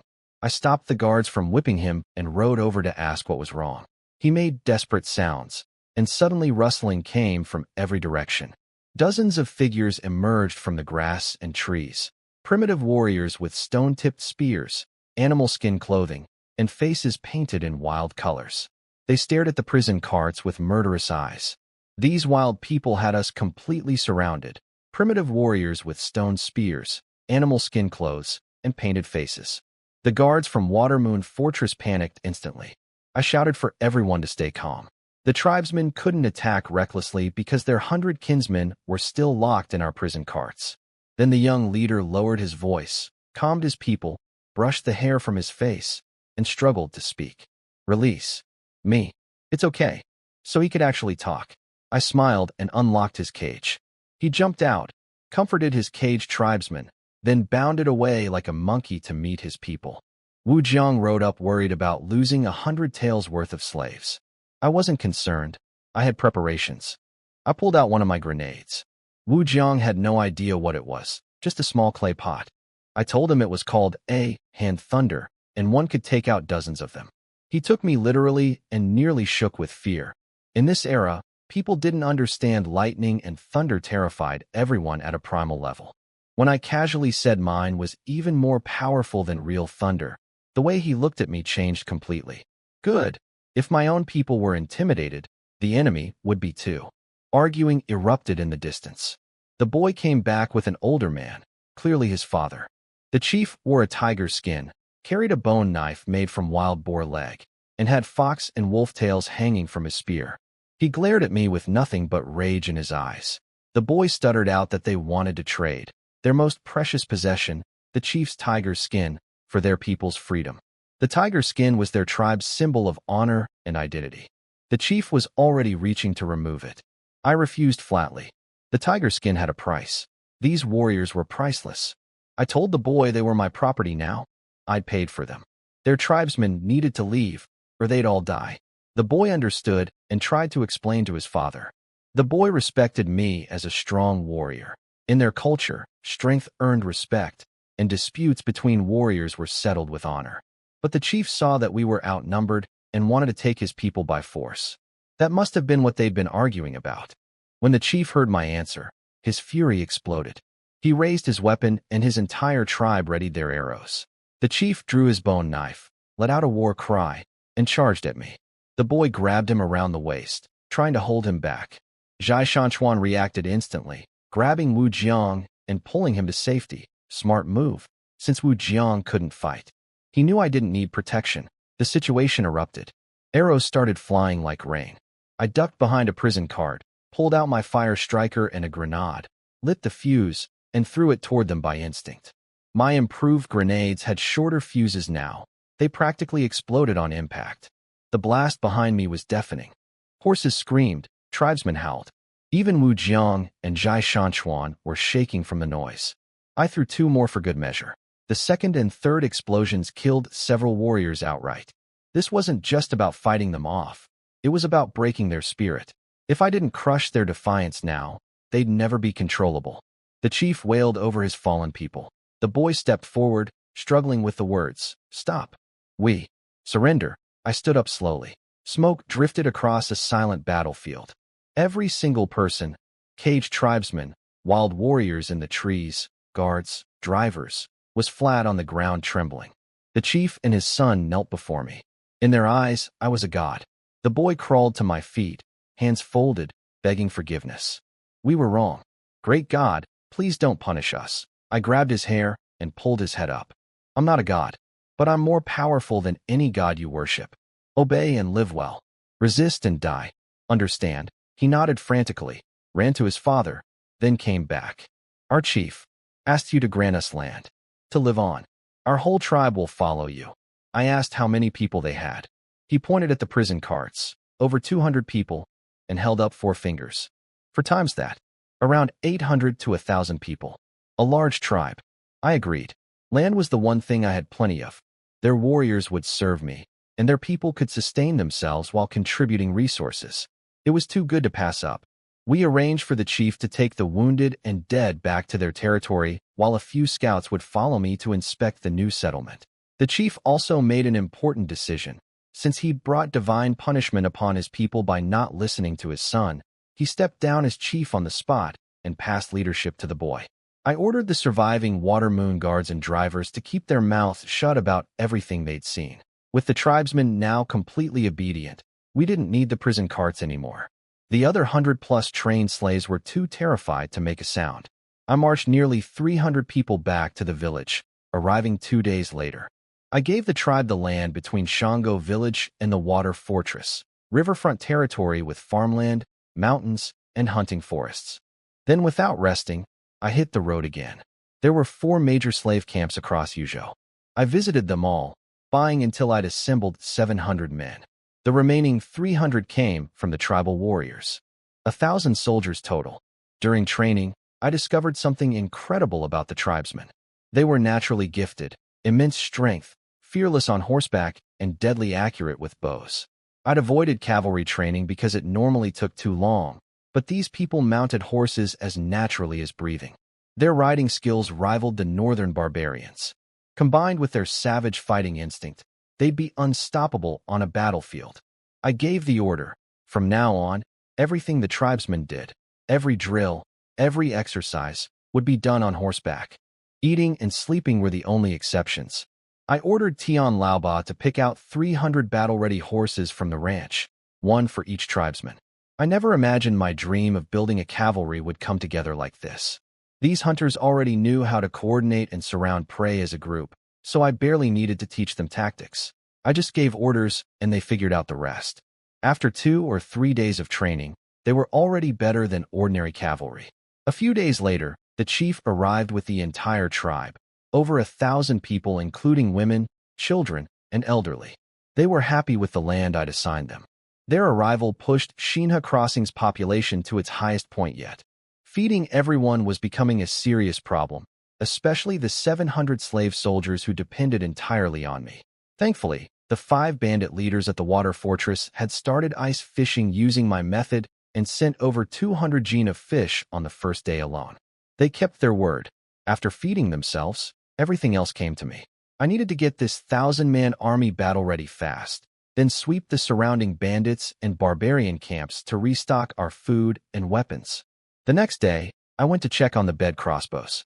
Carpenter Juzi had finished all 12, working shirtless in the winter cold. He'd wrapped them in tree bark so nobody could study the construction. The yard was piled high with them. With these 12 machines, Xiaoshan could shred any cavalry charge from 500 paces. More than enough for defense. I'd also told Juzi to find himself a wife. He'd picked one and was embarrassed but grateful. I gave him 2 days off, then told him to start making more tower shields and spears for the new militia. As I left the workshop, I spotted a rider in Fengling army armor galloping toward the village with Wang Dingliu's men leading the way. The rider fell off his horse halfway there. When they brought him closer, I saw why. 6 arrows stuck in his body, all snapped off but still bleeding badly. A tough soldier to have ridden this far. He gasped out his message. General Longju was being chased and needed rescue, about 10 li west in the forest. Longju was supposed to be in the capital delivering Xiaoshan's letter to the emperor. If someone was hunting her on the way back, it could be agents of the Grand Eunuchs or the regent ministers. I sent Wang Dinglu racing to the water fortress for reinforcements, had 2 men carry the wounded soldier to my father-in-law for treatment, then rode straight to the horse ranch. Minutes later, I charged out of the village with 300 tribal cavalry behind me like a flood. This would be the Tiger Roar Army's first battle. I wanted to see what kind of enemy would serve as my cavalry's practice targets. Riding alongside the young tribal chief, I kept drilling one point into him. Save the injured side, capture enemies alive if possible, and don't kill the wrong people. I was terrified he'd charge in and accidentally cut down Longju. He grinned and said, "I know. Good people, bad people. I understand. I had to trust him. What else could I do?" We reached the forest near the water fortress quickly. Bodies lay scattered at the tree line, but everything was eerily quiet. Longju must have fought deeper into the woods. I was about to plan our approach when I turned and saw the young chief had already drawn his sword, pointed toward the trees, and barked a command. All 300 riders instantly fanned out and swept into the forest in a surrounding formation, without me saying a word. The cavalry charged into the forest carrying the first batch of weapons from our blacksmith, a new saber I designed called the Hua Dao, thicker spine, lighter blade, devastating cutting power that could split leather armor in one strike. Usable single-handed on horseback or two-handed on foot. The young tribal chief served as their cavalry general. I followed them in, worried they might not recognize Longju's people and cut them down by mistake. A few li deep in the forest, Longju was in bad shape, covered in blood, multiple sword wounds, barely standing. She'd only survived thanks to a thin inner armor vest under her clothes. 2 injured guards were dragging her along while a dozen black-clad assassins closed in from behind. She'd started with 10 guards, sent 2 ahead to find me, and had the other 8 stay behind to buy her time. She was trying to get her remaining guards to run with the emperor's handwritten decree, something critical to the entire army, but they refused to leave her. Then my cavalry arrived. The tribesmen swept in from multiple directions, cutting down the assassins with brutal efficiency. One slash took a head clean off. Another took an arm. Longju and her guards were stunned. They had no idea where these fearsome riders had come from. The guards noticed the horses had Fengling army gear, which confused them even more. I rode up last, spear in hand. Longju nearly cried with relief when she saw me. She couldn't understand how I'd assembled a wild tribe cavalry force, something the previous emperor himself had tried and failed to do. I got her onto a horse and rushed her to my father-in-law for treatment. As for her question about her other guards, I couldn't answer yet. I was afraid the tribesmen might have accidentally killed some friendlies in the chaos. I ordered the entire cavalry to sweep a 10-li radius around the forest, making sure no assassin escaped. Wang Dinglu arrived late with the water fortress troops, so I had them clean up the battlefield. Back at the village, we'd saved 7 of Long Ju's people total, including the 2 messengers, 2 rescued guards, Long Ju herself, and her 2 remaining escorts. The dead guards' bodies were brought back for proper burial. I'd send them with tomorrow's bed crossbow delivery team. Most of the assassins had been hacked to pieces by the tribesmen. 8 were brought back alive and tied up. After getting her wounds treated, Long Ju limped over to me on a crutch. She had one burning question: how on earth had I tamed a wild tribe?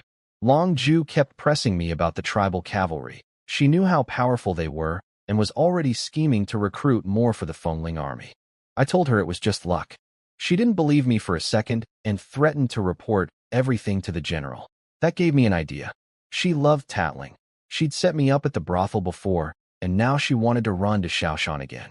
So when she leaned in eagerly for my secret method, I rattled off a long string of Fujian dialect. Her brain completely short-circuited. She had no clue what I'd said. She begged me to repeat it. I put on a serious face and told her a general should understand that military secrets are only spoken once. Did Xiaoshan repeat herself for her? I told her to go back and report exactly what I'd said. If the method was followed, every wild tribe across the empire could be brought under control. She actually believed me and started racking her brain trying to remember gibberish she'd never understand. I nearly burst out laughing walking away. Good luck explaining that one to Xiaoshan. The next morning, Fengling army troops arrived. About 300 soldiers led by General Zhongli Mei himself, here to collect the bed crossbows. Xiaoshan clearly took this seriously to send one of her top commanders. Zhongli Mei had been waiting half an hour by the time I dragged myself out of bed. Last night had been a marathon with my wives. I didn't finish until dawn. He was visibly annoyed. I didn't care. Coming to my territory asking for my weapons and giving me attitude? That's not how you treat a host, especially one doing you a favor. He asked if the weapons were ready, trying to hide his irritation. I told him to follow me. At the carpenter's workshop, he watched the 12 bed crossbows being loaded onto carts. Then I asked why he'd brought so many troops. He explained that northern barbarian scouts had spotted him leaving the city. Their patrols would likely harass him on the way back. The barbarians clearly had spies inside the city monitoring the Fengling army's movements. I offered my cavalry as escort.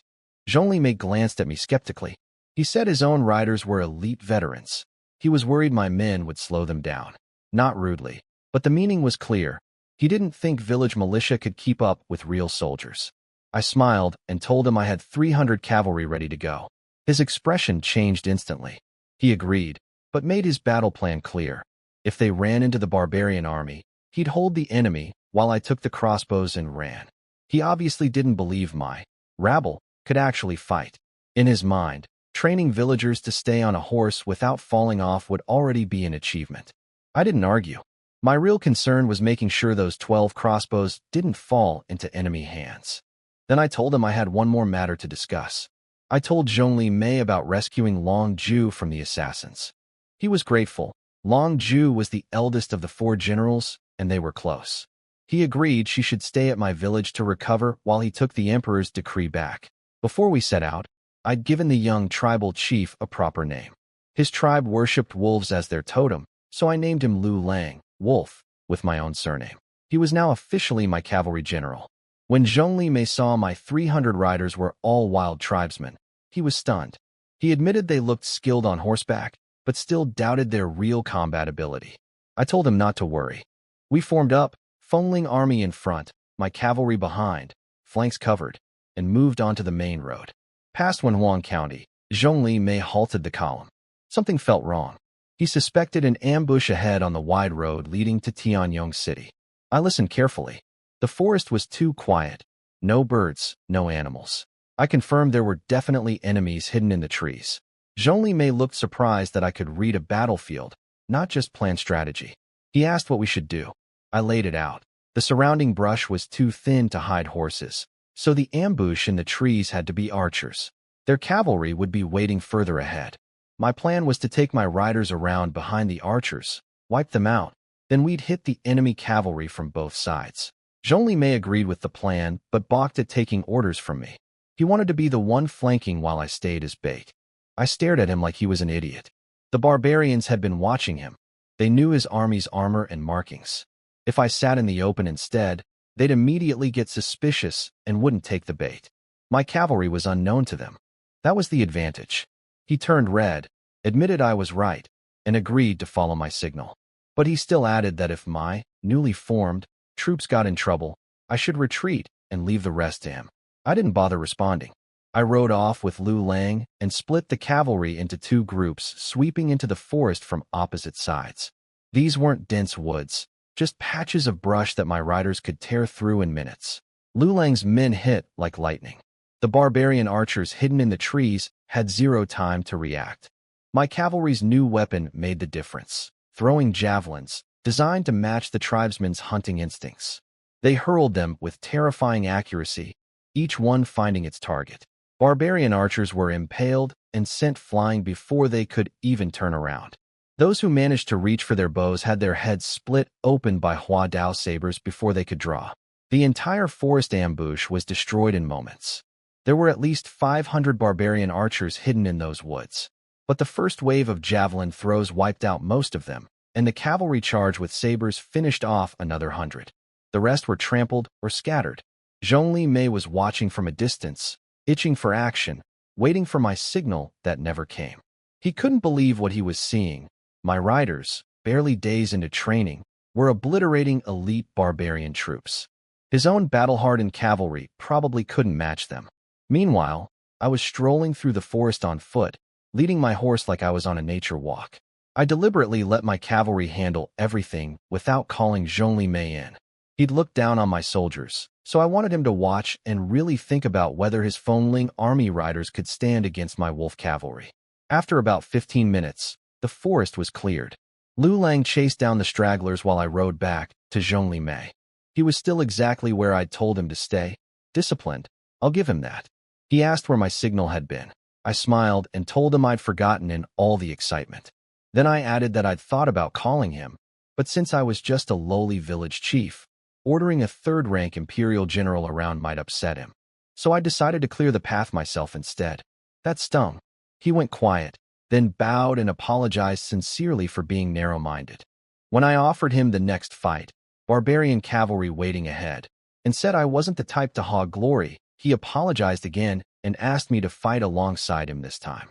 He even promised the Fengling army would take care of my riders' families if any were lost. Now that was the right attitude. We cleaned up the battlefield, collected weapons and arrows, then pushed forward together.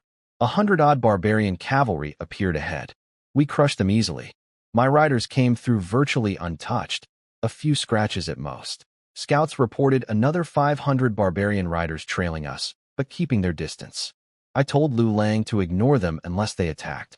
Getting those crossbows to camp was the priority. Zhongli Mei and I agreed to push through without stopping. We rode through the night with torches and reached Tianyong City by dawn. After briefing Linghu Zheng on the road situation, we rushed the 12-bed crossbows straight to the Fengling army camp. Inside the command tent, Zhongli Mei dropped to his knees before Xiaoshan, presented the emperor's decree, and declared he'd committed an offense. Xiaoshan was confused. He'd completed the mission successfully. He glanced at me, then told her everything honestly. How he'd been arrogant, underestimated my cavalry, and nearly jeopardized the operation. He didn't have to confess. I never would have told her. I respected him for that. All 4 of her generals were exceptional people.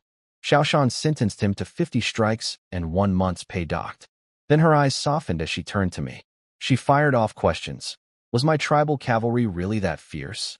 What about the javelin tactics? Were they my invention? Could I demonstrate? Any casualties? I told her my men were fine and just smiled without answering the rest. She realized she'd rattled off too many questions at once and caught herself with a small smile. She suggested we go look at the bed crossbows first. Zhongli Mei jumped up eagerly, pulled open the tent flap, and led the way out. At the Fengling Army training ground, I personally assembled one of the bed crossbows and prepared to demonstrate. The base was already built as one piece. I just needed to attach the bow arms using mortise and tenon joints, then pull the massive lever.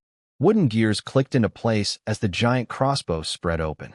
The bolts I'd made weren't ordinary arrows. Each one was as thick as an arm, over 3 meters long, with a sharpened axe-cut tip. Zhongli Mei stared with his mouth open. That arrow could serve as a roof beam. Xiaoshan was fascinated by the gear mechanism. The loading system is surprisingly effortless. They set up a straw dummy at 300 paces. I laughed. That was insulting my creation. I told them to stack 3 dense hay bales in a triangle at 500 paces, then line up 10 targets behind them. I adjusted the aim and pulled the trigger. The bolt hit with a thunderous impact. The front bale exploded into the air. All 3 were destroyed, and the 10 targets behind them were swept away and shattered by the remaining force. One bolt turned the entire field into a mess. Zhongli Mei was speechless. He calculated that a single shot could kill over a dozen men on a real battlefield. Anyone hit would be obliterated. I loaded a second bolt. This one was special. I'd hollowed out the tip and packed it with small iron caltrops. When fired, the bolt vibrated in flight, scattering the caltrops in every direction. Anything in their path got shredded. A true wall defense weapon. Xiaoshan's eyes went wide.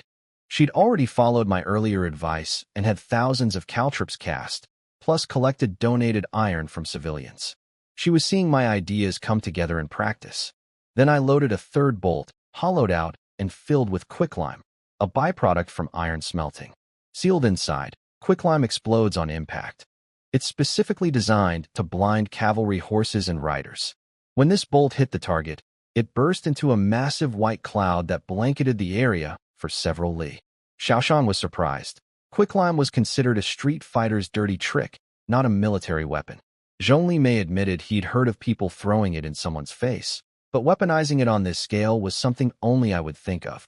I told them these were just test rounds. I didn't have time to manufacture ammunition for them. Their craftsmen could replicate the bolts after seeing them once. The hollow tips could be filled with quicklime, poison, chili powder, whatever they wanted. I reminded them not to show mercy to the barbarians. Just remember how those invaders burned villages and violated our border people. Xiaoshan stared at me silently. I could tell what she was thinking. She was grateful I was on her side.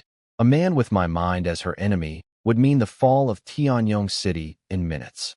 Back in the tent, she insisted on recording my achievements, escorting the crossbows and killing 500 barbarian archers.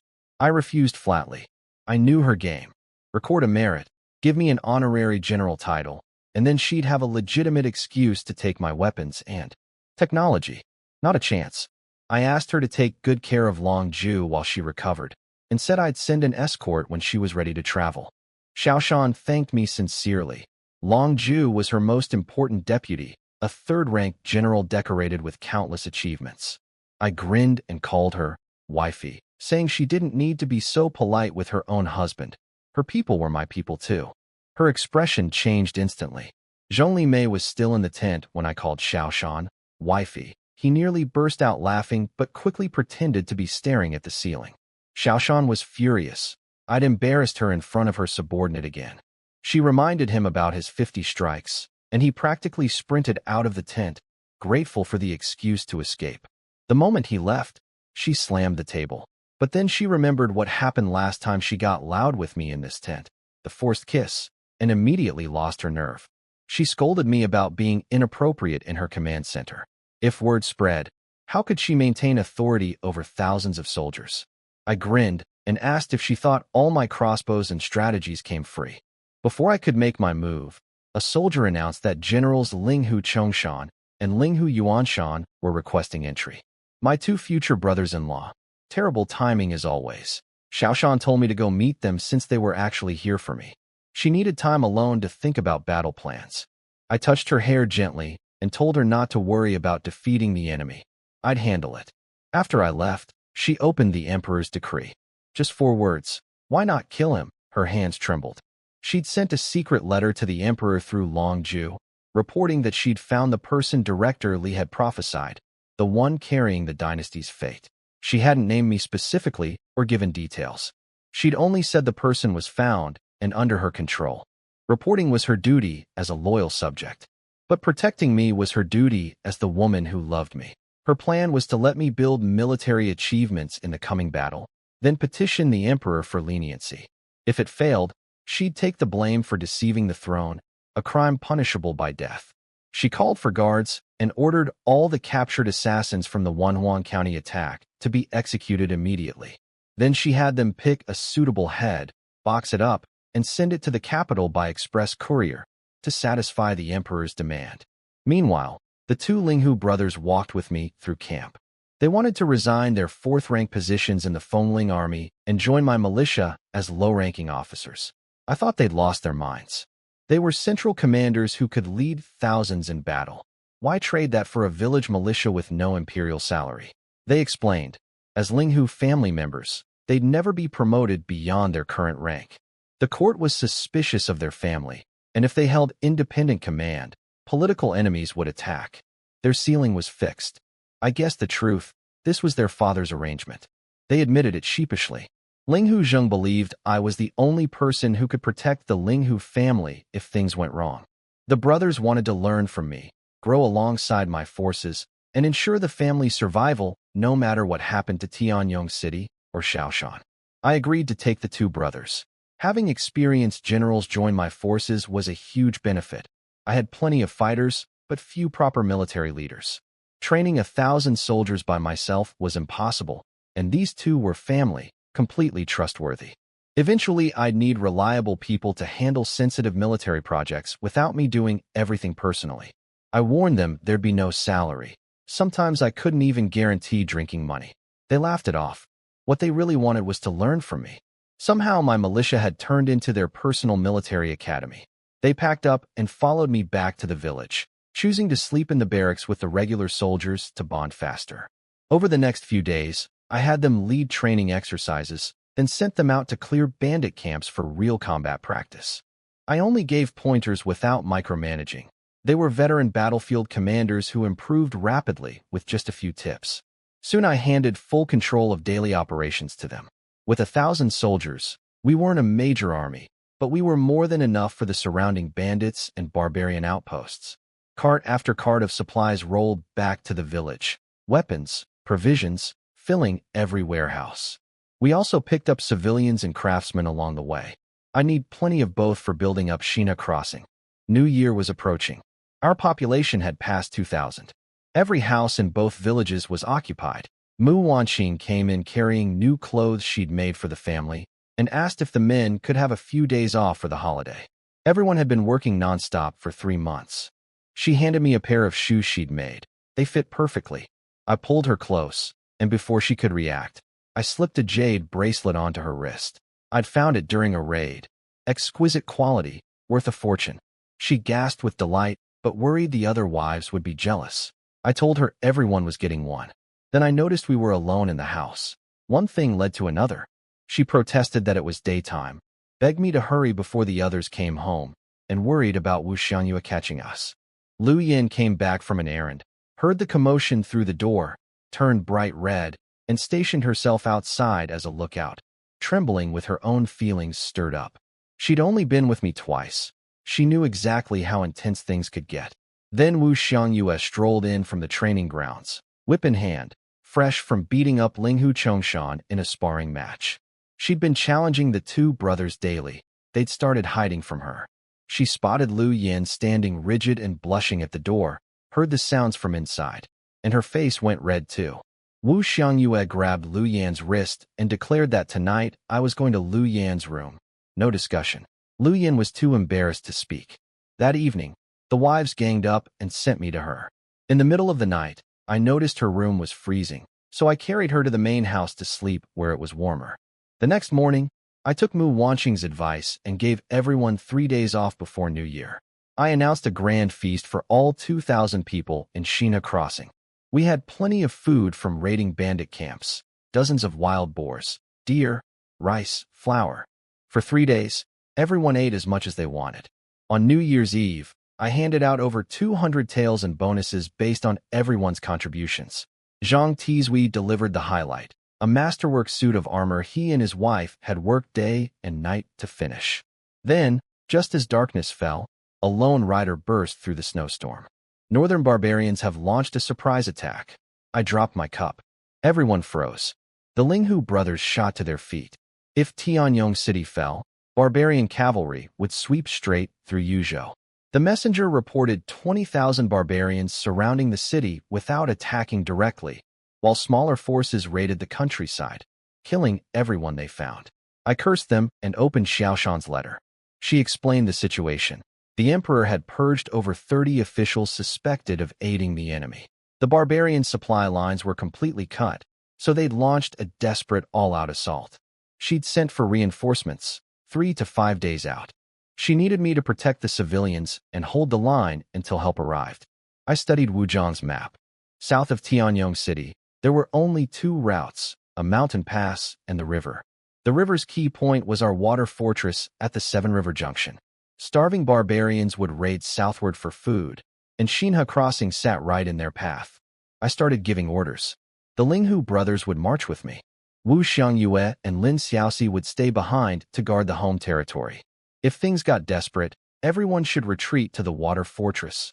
Barbarians couldn't fight on water. Wu Jiang would manage village affairs and protect my wives. Wu Jiang clasped his fist and cracked a rare joke. If your 3 wives lose a single hair, I won't bother staying alive to face you. Then seriously, the village might fall, but the water fortress won't. I assembled the army and marched toward Wenhuang County. When we arrived, the low walls were lit up with torches. They recognized our Tiger Roar Army banner and opened the gates. The garrison commander was Chun Bai, a former battlefield veteran now serving as a lowly jailer, the only competent military man the county had. Between guards, officials, and hastily drafted militia, they'd scraped together 500 or 600 poorly equipped defenders. I climbed the city wall and asked for a situation report. Chun Bai's face was grim. Scouts reported the barbarians had already reached Lianshui County, just 40 li south. They'd be at Wenhuang County within 3 hours. The barbarians knew the main forces were concentrated at Tianyong City, making these smaller counties easy pickings. Their horses could practically gallop over the low walls. Chun Bai was relieved to see my Tiger Roar army. He figured we could handle the small barbarian raiding parties. But when I told him I was marching out immediately to intercept the enemy at Lianshui County, he was stunned. He argued that my troops were tired from the march, and heading out risked ambushes. Defending Wenhuang County was the safer play. I turned to him and said our missions were different. He could hold the county. My job was to destroy the barbarians. If I let them raid freely and haul supplies back to their main army, the pressure on Tianyong City would only grow worse. With me out there, none of these raiders would make it home alive. The Linghu brothers were fired up. What's there to fear? Dying on the battlefield is a soldier's greatest honor. The gates opened, and my 1,000 soldiers marched out in tight formation. Watching us go from the wall, something stirred in Chun Bai. He remembered he'd once been a fearsome warrior who'd trained imperial guards. He'd let one injury and petty rivals bury him in this backwater. If I could build all this from nothing, why couldn't he? He grabbed his great bow and iron halberd, mounted his horse, and roared at his men to follow him into battle. He challenged their courage, their manhood, calling them cowards and turtles. Most of the constables made excuses: sick mothers, pregnant wives, young children. They had small, comfortable lives and didn't want to die. Who will go to their death with me? Chun Bai shouted one final time. Mu Xiaoyang, my brother-in-law, stepped forward first, slamming his staff into the ground. Chun Bai immediately refused him. The Mu family had already given one son to war injuries. Mu Xiaoyang was their only remaining healthy heir, newly married with no children. If he died, the family line ended. Chun Bai couldn't face me or the Mu family if that happened. But Mu Xiaoyang insisted. He'd watched me grow from a nobody to a commander leading a real army. My words about dying on the battlefield had set his blood on fire. He wanted to fight. Chun Bai overruled him and looked to the crowd. Slowly, others stepped forward. First a trickle, then more. Mostly refugees from Yenzhou who'd already lost everything. Then local men joined too. Some wanted to protect their homes. Most honestly wanted military merit to escape their miserable lives. When nearly 200 volunteers had gathered, Chun Bai's expression finally softened. Chun Bai armed the volunteers with armor stripped from the staying garrison, then marched 200 men out after us. Mu Xiaoyang quietly tagged along at the back. Shunbai saw him, but didn't stop him this time. I didn't know about any of this. An hour later, we reached Liangshui County. From a slope 5 li outside, we could see the city burning. Wang Dinglu had already scouted ahead. The barbarians were still inside looting, mostly gathering grain at the north end of town. Civilians had fled or died. The place was nearly empty. We faced a dilemma. If we went after the grain convoy, barbarian riders would continue south toward Wenhuang County. If we fought the riders, the grain gets through to feed their main army. Zhai Shanchuan wanted to charge straight in. Wang Dinglu called him an idiot. A blind charge wasn't a surprise attack. I had to smile. Zhai Shanchuan just shrugged and said he didn't bother thinking. He just did whatever I told him. I laid out the plan. Linghu Yuanshan would take Lu Lang's 300 wolf cavalry north to intercept the grain convoy. Light resistance, quick fight, hide the captured supplies, then circle back. 200 men would stay in reserve, hidden and waiting for orders. The remaining 500 would set an ambush in the tree line opposite us. Linghu Yuanshan worried we'd be outnumbered 3-1. I pointed out the barbarians didn't know our numbers. The 200 reserves were my decoy force, classic misdirection. He understood and moved out. I had the infantry set up shield walls with bamboo spears in front. In the darkness, the bamboo thicket was invisible. Cavalry wouldn't see it until they were already impaled. Archers positioned at shield openings and behind trees, ready to fire from cover. If any barbarians chased into the forest, Linghu Yuanshan's ambush would finish them. Then came the critical part. If I didn't lure the barbarians out in force, they'd scatter across the countryside and my formation would be wasted. I needed them angry and charging together. I picked the 2 strongest fighters, Linghu Chongshan and Zhai Shanchuan, and the 3 of us rode for the city. I wore my peerless armor. Zhai Shanchuan had the custom iron armor I'd made for him, and Linghu Chongshan wore his own set with Fengling army markings removed. All defensive gear. As long as we avoided massed arrows, we'd be fine. My orders were simple. Get inside fast, kill enough barbarians to enrage them, then pull out quickly and draw them into our kill zone. We rode through the broken gates unopposed. The barbarians hadn't bothered posting guard since their only goal was grabbing food and leaving. What we saw inside was horrifying. The entire county was ablaze. Streets were covered with corpses. Shops stood with doors ripped open, grain scattered across the ground. Everything was painted in red, blood and firelight mixed together. The smell of burning flesh filled every breath. The barbarians had left their horses loose on the main streets while they looted. Some were hauling supplies. Others were assaulting women. Screams and laughter mixed together in the most sickening way. Across the street, a barbarian held a 7-year-old girl under his boot, laughing. He grabbed her head, cut it off with one stroke, and tossed it aside like a ball.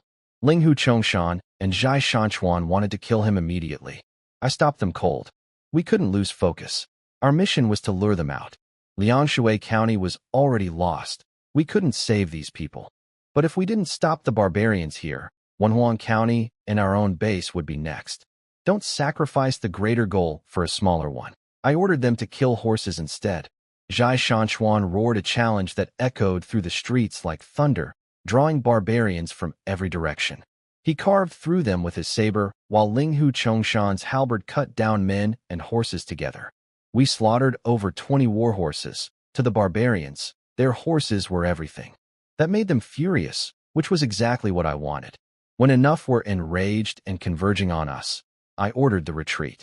The 2 wanted to keep fighting, but they knew the bigger picture mattered. As we rode out, I pulled a grenade from my armor, lit it, and tossed it behind us. The explosion panicked the surviving horses and peppered them with iron nails. We reached the tree line. Our archers opened fire into the darkness. The barbarians had chased us right into the trap. Dozens of riders in front went down before they even knew where the arrows came from. The survivors wheeled around and fled back. Then came the real charge.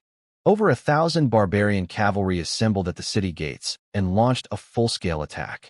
Their commander was experienced. He judged from the arrow volume that we were a small force and decided to crush us. But when the first wave reached the forest edge, they slammed into my shield wall and bamboo spear barrier. The tall shields blocked their view completely, and the bamboo thicket shredded everything that came close. Horses and riders piled up in front of the barrier.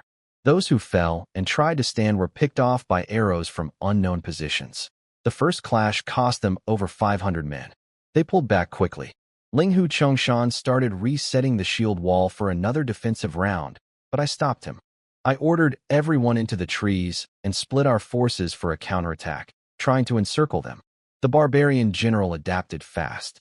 He scattered his cavalry into small mobile groups using hit-and-run tactics. This was what steppe warriors did best. Suddenly, we were the targets, pinned down behind shields while mounted archers circled and fired from every angle.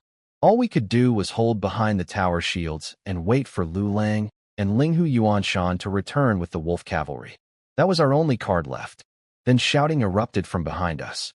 Zhai Shanchuan looked through a shield slit and yelled that reinforcements had arrived. I peered out and cursed. Chunbai, what are you doing here? You idiot. You're going to get killed. Chunbai had started mobilizing right after I left, so he wasn't far behind. He arrived just as the barbarian cavalry had us surrounded. To his credit, he had enough battlefield sense to duck into the tree line, which is where he ran into us. Zhai Shanchuan asked if we should rescue them. I was furious. These idiots had wrecked my entire plan. My shield formation was perfectly sized for my troops. Cramming 200 more bodies inside would ruin everything. But I couldn't let them die out there. I ordered the shields opened. Zhai Shanchuan waved them in. Chunbai spotted us and nearly cried with relief. The second he stumbled inside, I punched him square in the chest. You were supposed to hold Wenhuang County. What are you doing here? He mumbled about bringing reinforcements. I told him this wasn't help, it was sabotage. Before he showed up, my formation was intact, and I was just waiting for my cavalry to return for the kill. Zhai Shanchuan punched him too. Nobody was happy. Then Chunbai looked around and realized Mu Xiaoyang was missing. My blood went cold. My brother-in-law, the Mu family's only healthy son, newly married, no children. His brother was already crippled. If Mu Xiaoyang died out here, the family line was finished. How would I face my father-in-law? My wives? I slapped Chunbai across the face and told him if anything happened to Mu Xiaoyang, he wouldn't need to bother staying alive either. He took it without a word. He knew he'd messed up. Minutes later, wolf howls echoed across the field. Lu Lang and his cavalry had arrived. The barbarians had already burned through their arrows during the long standoff. When 300 wolf riders slammed into their flank, they drew sabers and fought desperately. I'd been holding in rage all night. I roared the order, the shields opened, and everyone charged out. Zhai Shanchuan and Chunbai led the rush. Zhai Shanchuan because he loved killing. Chunbai because he needed to release his guilt on something. I committed the reserves, and we crushed the barbarian force from all sides. Half an hour later, it was over. But we couldn't find Mu Xiaoyang anywhere. No body, no sign. Chunbai was panicking, running from spot to spot searching. Then Wang Dingliu's voice rang out. Found him. His men were carrying an unconscious figure who looked like a drunk ragdoll. Wang Dinglu reported that Mu Xiaoyang was unhurt, just terrified. First time on a real battlefield. Stumbled into a ditch in the darkness. A few scrapes, nothing serious. Chunbai burst out laughing with relief. I didn't smile. He shut up immediately. I ordered everyone into Liangshui County to hunt down remaining barbarians. Linghu Chongshan took 100 men to retrieve the captured grain. I made it clear, no harming civilians. Kill every barbarian still breathing. Chunbai quietly joined the cleanup crews. All that bravado from his speech in Wenhuang County was gone. He'd fought bandits before, but a real war between nations, the sheer brutality of it, had shattered his illusions. He'd charged out on hot blood alone, and reality had hit him like a wall. Without me, he and his volunteers would have been slaughtered. The man who'd once looked down on me and haggled over bounty money was now just another soldier following my orders without question. At dawn, Liangshui County was a nightmare. Over 1,000 charred corpses, the stench of burned flesh everywhere. Linghu Chongshan reported finding about 100 civilians hiding in the city. The county government office had no survivors. We distributed captured grain to the living. Our casualties, 65 wounded, 0 dead, 11 serious. Most injuries came from when we'd had to open the shield wall for Chunbai's men. Stray arrows had gotten through. Wang Dinglu glared at Chunbai. Without his blundering arrival, we'd have taken almost no damage. Chunbai was ghost white. He'd finally grasped what he'd done. The men I brought. Fewer than 50 survived. He collapsed to the ground and wept.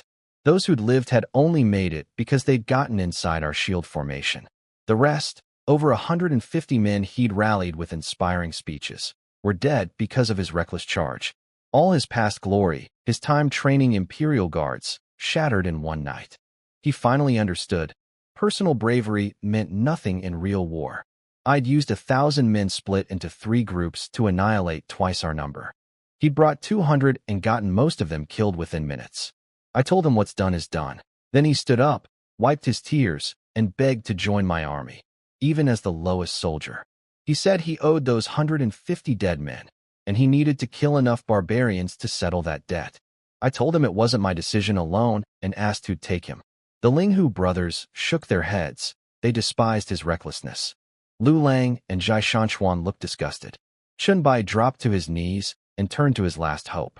Brother Wang, please take me. Wang Dinglu sighed. He was the softest-hearted of my commanders. He agreed, warning Chun Bai that in the Tiger Roar army there was no Officer Chun, just a soldier who followed orders or faced consequences. After 2 hours of rest, scouts brought intelligence. The barbarians had sent 3 raiding parties in different directions around Tianyong City. We destroyed the one that came south. The other 2 had likely already grabbed supplies and headed back. Enough grain to feed their army for 3 to 5 days. Linghu Chongshan figured they'd attack the city soon. I disagreed. Siege warfare was their weakness. They were waiting for something. Then it hit me. I asked about Fengling Army's food supply schedule. The brothers said provisions came monthly, due any day now. That was it. The barbarians' real target wasn't the city. It was the supply convoy. Think about it. Longju normally handled logistics. She'd been ambushed and nearly killed on her way back. With her wounded and recovering at my village, the Fengling Army supply chain was at its most vulnerable. The barbarians knew this. They were waiting to intercept the grain shipment. Without food, the Fengling Army would starve behind their own walls. No siege needed. And the city itself had barely any reserves. I tried buying grain there before and found almost nothing. Even if civilians donated what they could, it wouldn't sustain 5,000 soldiers for long. Xiaoshan probably didn't even realize how dire the food situation truly was. By my calculation, the Fengling Army had fewer than 10 days of supplies left. I explained my theory to the group. If I were the barbarian commander, I'd surround Tianyong City without attacking, intercept the food supply, then use psychological warfare, pile up civilian corpses outside the walls to spread panic. Once the city ran out of food, the people would turn on the army themselves. Right as I finished talking, a messenger confirmed it. That very morning, the barbarians had stacked civilian corpses outside Tianyong City's gates. The city was in chaos. Linghu Yuanshan slammed the table in fury, but I kept thinking. The corpses were bait. If the army rushed out to recover them, the barbarians would be waiting. Meanwhile, if the supply convoy got intercepted, the city would starve within 3 days. I asked about the reinforcements Xiaoshan had mentioned. The brothers exchanged uncomfortable looks. The emperor had sent 10,000 troops, but the commanding general was a notorious playboy. He'd probably treat the march like a sightseeing trip and arrive months late. So the reinforcements were useless. Why would the emperor send someone so unreliable to save his own army? Something didn't add up, but I filed that away for later. I asked about the supply convoy, 1,000 soldiers, with another 1,000 from the city meeting them halfway. The route passed right by our territory. That gave me an idea. I wrote a detailed letter to Xiaoshan laying out my plan. On the day the grain convoy arrived, the Fengling Army had to march out in full force, making it look like they were absolutely determined to secure the supplies. When the barbarians attacked, they should abandon the grain and retreat to the city as fast as possible. The brothers were alarmed. Full deployment risked the entire army getting surrounded. I told them you can't catch a wolf without risking the child as bait. Then I started issuing rapid orders. Zhai Shanchuan would go to Wenhuang County and collect every flammable material he could find. Old clothes, cooking equipment, anything that burned. Wang Dinglu would race back to the village for all our hay and straw. Linghu Yuanshan and Lu Lang would take their cavalry near Tianyong City and systematically eliminate barbarian scouts and spies, but only once per day, ensuring the enemy received information, just fragmented and unreliable. The brothers started to understand. A decoy strategy? Not exactly, I smiled.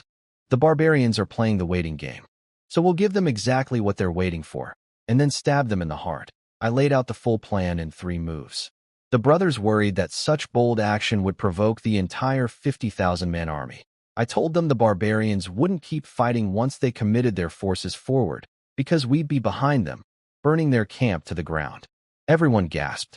And while we're there, I continued, we cut off the head. Their top generals will stay in camp, while the main force chases the grain convoy. We go in, kill the commanders, and burn everything. An army without leaders is just a mob. The room went from stunned silence to electric excitement. Raiding the enemy camp was already a massive achievement. Killing their commanding general? That would be legendary. I assigned the teams. Linghu Chongshan, Zhai Shanchuan, Shunbai, and I would raid the enemy camp. The most dangerous mission requiring the best fighters. When Linghu Yuanshan returned, Wang Dinglu would take him to intercept the grain convoy. If things went wrong, they'd fall back to Wenhuang County and wait. Everyone accepted without argument and went to prepare. Meanwhile, at the Fengling army camp in Tianyong City, my secret letter arrived. Xiaoshan opened it eagerly, then went quiet. She passed it around. Seasoned General Ji Bu nearly shouted that I was sending them to their deaths. Marching the entire army out of the city is bait. Zhongli Mei read it and smiled. He understood immediately. I was setting a trap, using the Fengling army as the lure while I made my real move behind enemy lines. He pointed out that whatever risks were involved, I'd never put Xiaoshan's life in danger. Xiaoshan blushed and glared at him. General Ing Bu didn't even read the letter. He just said, I trust him. Long Ju, still recovering from her wounds, said the same. I'd saved her life, and she'd follow the plan without hesitation. Her job had always been logistics, so protecting the grain was her duty regardless. Xiaoshan decided to trust me too. She added her own layer, used the full army deployment as cover to flush out barbarian spies inside the city. General Ingbu worried that marching the whole army out would spread panic. Civilians might think they were being abandoned. Xiaoshan said her father could handle the city. Leaving the spies in place was the real danger. The orders went out. Prepare for full deployment within days. Every soldier should be ready to fight to the death if anything went wrong. Days later, my Tiger Roar army was camped deep in the forest near Tianyong City. I'd set up enough cooking fires to suggest a force of 10,000. Classic deception. Linghu Yuanshan's cavalry killed a few barbarian scouts each day while deliberately letting others see just enough to report back fragmented, confusing intelligence. It worked perfectly. Inside the barbarian command tent, their generals were arguing. They knew something was coming but couldn't get clear information. Their spies in the city reported that a 10,000-man relief army with massive grain supplies was approaching.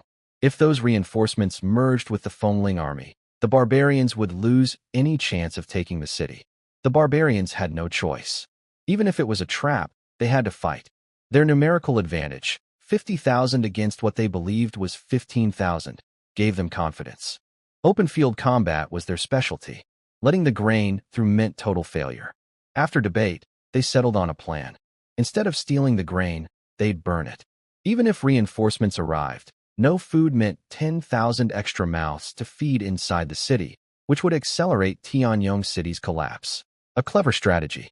What they didn't know was that the relief army was a joke, led by a playboy general who was probably still sightseeing hundreds of miles away. In my own tent, I laid out my prediction to my officers. The barbarians would try to burn the grain rather than capture it. It was the most practical move. Everyone nodded, amazed at how I'd gotten inside the enemy's head. Then Wang Dinglu burst through the tent flap. They're coming. Wang Dinglu reported the grain convoy had reached Wenhuang County's border. Identity checks were done. They'd arrive within an hour. I told everyone to get ready, especially the special items I'd requested. Wang Dinglu brought in a box from Mu Wanqing. Inside were my grenades, carefully packed in straw. The Linghu brothers recognized them immediately. Chunbai had no idea what they were. I distributed 2 grenades, each to Linghu Chongshan, Zhai Shanchuan, and Chunbai, along with fire strikers. These were their last line of survival. I took them outside for a quick demonstration. Linghu Yuanshan pouted about being left out. His brother patted his shoulder and promised to tell him how cool they were later. An hour later, the grain convoy's banners appeared in the distance.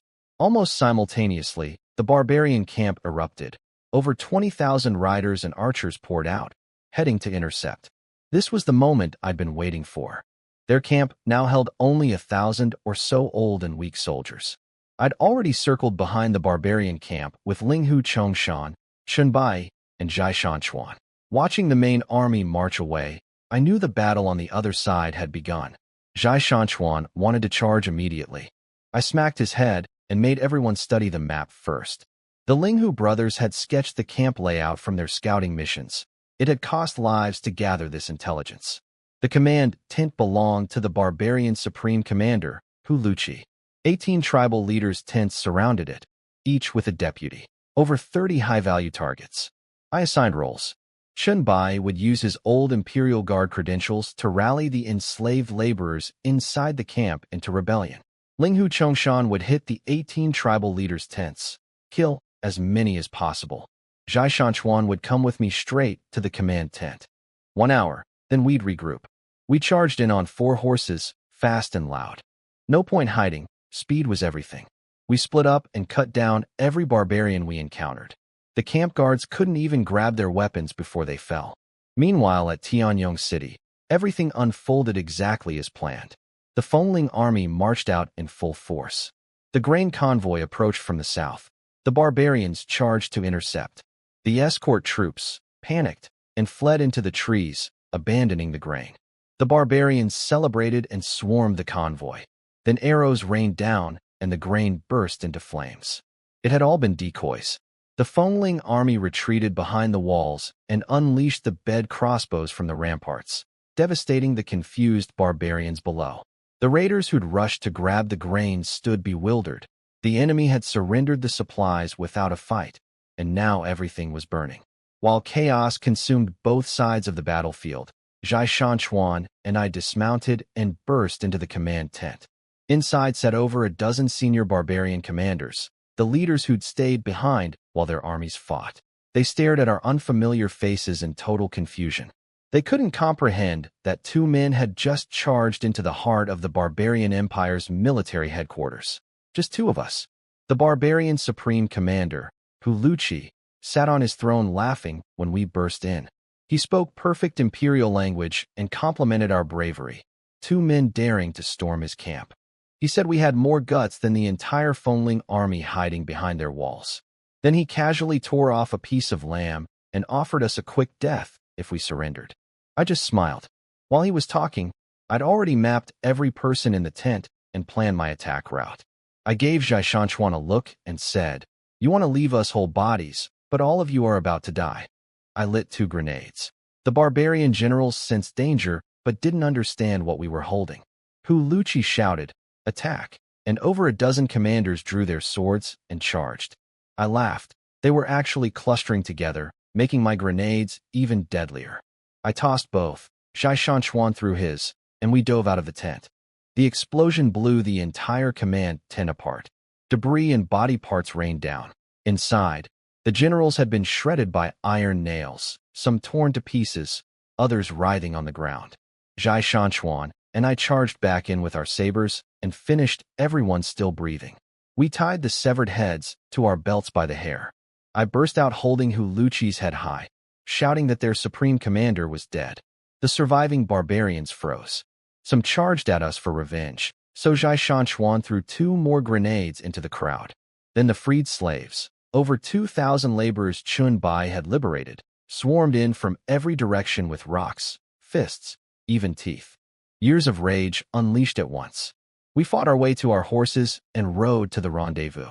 Linghu Chongshan arrived shortly after with a pack of barbarian riders chasing him. We cut them down together and galloped for Wonhuang County. Back at the barbarian lines, their generals discovered the forest camp with all its smoke and shadows had been completely fake, decoys I'd built. They wanted to chase us to Wonhuang County, but then scouts reported their main camp was burning. They raced back to find it devastated.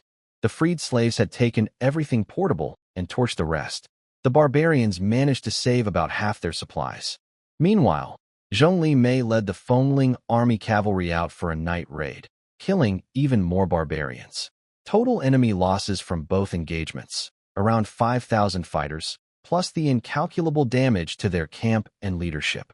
That night at Wenhuang County, I laid out over 20 severed heads on the ground. I was very satisfied. Between us, I'd killed 7 commanders inside the tent. Zhai Shanchuan got the rest in there. Linghu Chongshan took 4 deputy commanders outside, and Chunbai killed 2 more. The Linghu brothers identified them. Besides Hu Luqi himself, 7 were tribal chieftains, the rest were deputies. I decapitated the barbarian command structure. I ordered a large wooden chest prepared. Tomorrow morning, I'd send a gift to Tianyong City. Tonight, the whole army would feast. The next morning, Linghu Chongshan delivered the chest to the Fengling army camp with an escort of wolf cavalry. He marched into the command tent and announced loudly to his sister that their general had sent her a present. 2 soldiers carried the chest forward. Everyone who'd been up all night suddenly perked up, staring at the box. General Ingbu was already grinning, saying the Fengling army hadn't lost a single soldier while crushing barbarian morale, and now I'd sent them a surprise on top of it. The generals at the Fengling army camp all knew the truth. The full army deployment, the grain convoy confrontation, those were just the stage I'd set. Their part had been the sideshow. The real question was what I'd done behind the curtain. They guessed I might raid the barbarian camp, but dismissed the idea as too crazy for a 1,000-man militia. Then last night, when the enemy camp lit up the sky with flames, Ingbu finally let go of the breath he'd been holding. He admitted I wasn't just bold, I was precise. Now everyone was staring at the wooden chest Linghu Chongshan had carried in. Xiaoshan walked up to open it, then paused with her hand in the air. Did any of you get hurt? She'd been restless all night, unable to sleep. My brother-in-law told her everyone made it back safely. She exhaled with relief and lifted the lid. She stumbled backward into the sand table, stammering. Is that him? The generals crowded around, and their jaws dropped. Hu Luqi, Feng Baining, the vanguard commander Nabani, Hu Baihitai. One after another, they identified the heads. Nearly 70% of the barbarian high command was in that box. The entire leadership spine of 50,000 troops gone. Xiaoshan couldn't form coherent sentences. She demanded to know how I'd done it, asking if the whole army had attacked. Linghu Chongshan told her I'd taken exactly 3 people, for total including myself. As for how, he squirmed. I'd made them all swear secrecy about the grenades. He finally said, there were a few loud bangs. Then it was basically just chopping vegetables. Nothing too difficult. Everyone stared at him like he'd gone insane. Xiaoshan wanted to kick her own brother. These barbarian generals were individually as strong as her own top commanders. Chopping vegetables was absurd. Ingbu stepped in diplomatically. He said I clearly had my own methods, and if I didn't want to share, pushing wouldn't help. He was right. Linghu Chongshan wasn't refusing to tell. I'd forbidden it. Ingbu actually looked envious that the Linghu brothers had earned my trust so quickly. Xiaoshan figured it out immediately. The loud bangs matched what Long Ju had reported from the assassination attempt. The same weapon she'd begged me for, and I'd refused to give her. That stung. She silently added another mark to my debt. She issued orders. Parade the heads through the army and city, then hang them on the gates. Send scouts to assess the barbarian remnants. Then Linghu Chongshan delivered my additional instructions. After dark, she should spread iron caltrops outside the walls, disguised as a mission to recover civilian corpses, and actually bring some bodies back to sell the deception. Then rest the army and prepare for the barbarians' desperate all-out assault. She frowned. Recovering corpses as cover made sense. But how was I so certain the barbarians would attack after losing most of their commanders? Linghu Chongshan scratched his head, trying to remember my exact words. Something about, your enemy's weakness is also your advantage, and a blade kills but also saves, and when surrounding an enemy, always leave a gap. He'd been so excited about the heads that he'd forgotten half of what I'd said. Xiaoshan asked about the captured spies inside the city. Was I suggesting she used them somehow? Her brain was too fried to puzzle it out. She'd reached the same conclusion as everyone else. Just do whatever I said. The generals looked at each other blankly. None of them understood my cryptic messages either. Back in Wenhuang County, I analyzed the situation for Linghu Yuanshan. The barbarian commanders believed the Fengling army had no food and no reinforcements coming. Even though we'd killed Hu Luqi and most of their top generals, they still had enough officers to lead an attack. They had no choice but to go all in on a siege. Retreating empty-handed would cause political chaos back home. Their Khan's authority depended on results, and their loose tribal alliance would fracture if they failed. Linghu Yuanshan asked how I knew so much about barbarian internal politics. I brushed it off, saying we'd gotten intelligence from a captured spy at a barbarian camp.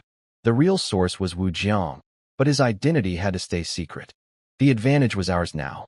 They'd lost their supreme commander, morale was shattered, and city walls favored defenders. I'd already sent instructions to Xiaoshan through Linghu Chongshan. Leave one side of the siege open to give the barbarians a retreat path. Cornered armies fight to the death, but armies with an escape route will eventually run. A few days later, scouts reported the Imperial Relief Army had arrived 70 li from Wenhuang County. Then a heavy snowstorm hit, and their useless commander set up camp in a valley to wait it out. I nearly laughed. He was lucky the snow hadn't triggered an avalanche on top of them.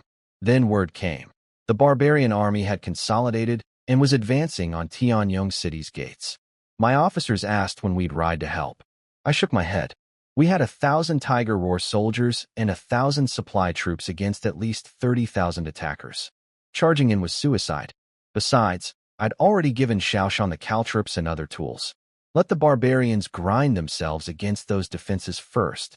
I ordered the army to keep resting and scouts to keep reporting. At Tianyong City, the barbarians attacked with discipline. Infantry pushing forward with siege ladders under massive arrow barrages. The volume of arrows was so intense that the Fengling army couldn't even peek over the walls. Barbarian soldiers reached the base and started setting up ladders. The city's archers fired through narrow slots, but couldn't stop the flood of enemies. Xiaoshan waited until they were close enough, then gave the order. Ingbu unleashed all 12 bed crossbows simultaneously. The first volley used quicklime bolts. Massive wooden shafts screamed through the air and exploded among the barbarian archers, spraying blinding lime powder everywhere. Archers dropped their bows and clawed at their burning eyes, howling in agony. The second volley hit their now broken formation with devastating force. Each bolt plowed through multiple men. Unlucky ones were impaled and carried through the air, smashing into others before landing as mangled remains. Jibu's archers targeted the climbers on the walls while soldiers set fire to the siege ladders. Xiaoshan's plan was simple. Once the crossbows forced a retreat, the barbarians would pull back, having lost significant numbers. Every wave they threw at the walls would cost them dearly. I wasn't at the battle, but from the reports that came in later, I pieced together everything that happened at Tianyong City. The bed crossbows devastated the barbarian archers. The quicklime bolts blinded them in waves, and the exploding wooden shafts sent lethal splinters everywhere. The barbarians' formation collapsed. More than half their archers were out of action. With the pressure on the walls reduced, Ingbu switched to caltrop-loaded bolts, scattering iron spikes across the advancing infantry. By the time the foot soldiers reached the walls, they'd already lost half their numbers, though most were wounded rather than killed, which still destroyed their fighting ability. Then the real horror began. The wall-climbing assault turned into a bloody meat grinder. Ladders went up, men climbed, men fell like dead leaves. Blood made everything slippery. Bodies piled up at the base of the walls. Both sides kept throwing fresh soldiers into the killing zone without pause. The barbarian commander was no fool. He noticed the east and west walls were lower and unprotected by crossbows, so he split his cavalry to attack from both sides. Xiaoshan was forced to pull 800 soldiers from the main fight to cover those flanks. The caltrops I'd had her scatter on both sides paid off. Barbarian horses stumbled and fell before they could reach the walls, turning their cavalry flanking maneuver into chaos. They couldn't use sandbag ramps or set up ladders easily under archer fire. But the north gate was cracking. The barbarians were hacking through the outer door with axes. It would hold maybe half an hour more. Behind it stood Linghu Zheng with 1,000 of his elite axemen as the last line. The magistrate organized civilian volunteers to help, but Xiaoshan wisely kept them off the main walls. Untrained people seeing that level of carnage would panic and get in the soldiers' way. She sent them to guard the east and west gates instead. The fighting ground to a stalemate. Zhongli Mei approached Xiaoshan and asked permission to lead the cavalry out in a sortie, draw some attackers away, and relieve wall pressure. He said dying on the battlefield was a warrior's finest end, and that buying time until reinforcements arrived was worth the sacrifice. Xiaoshan looked at him, weighing the decision. She knew sending cavalry out against 30,000 was essentially a death sentence.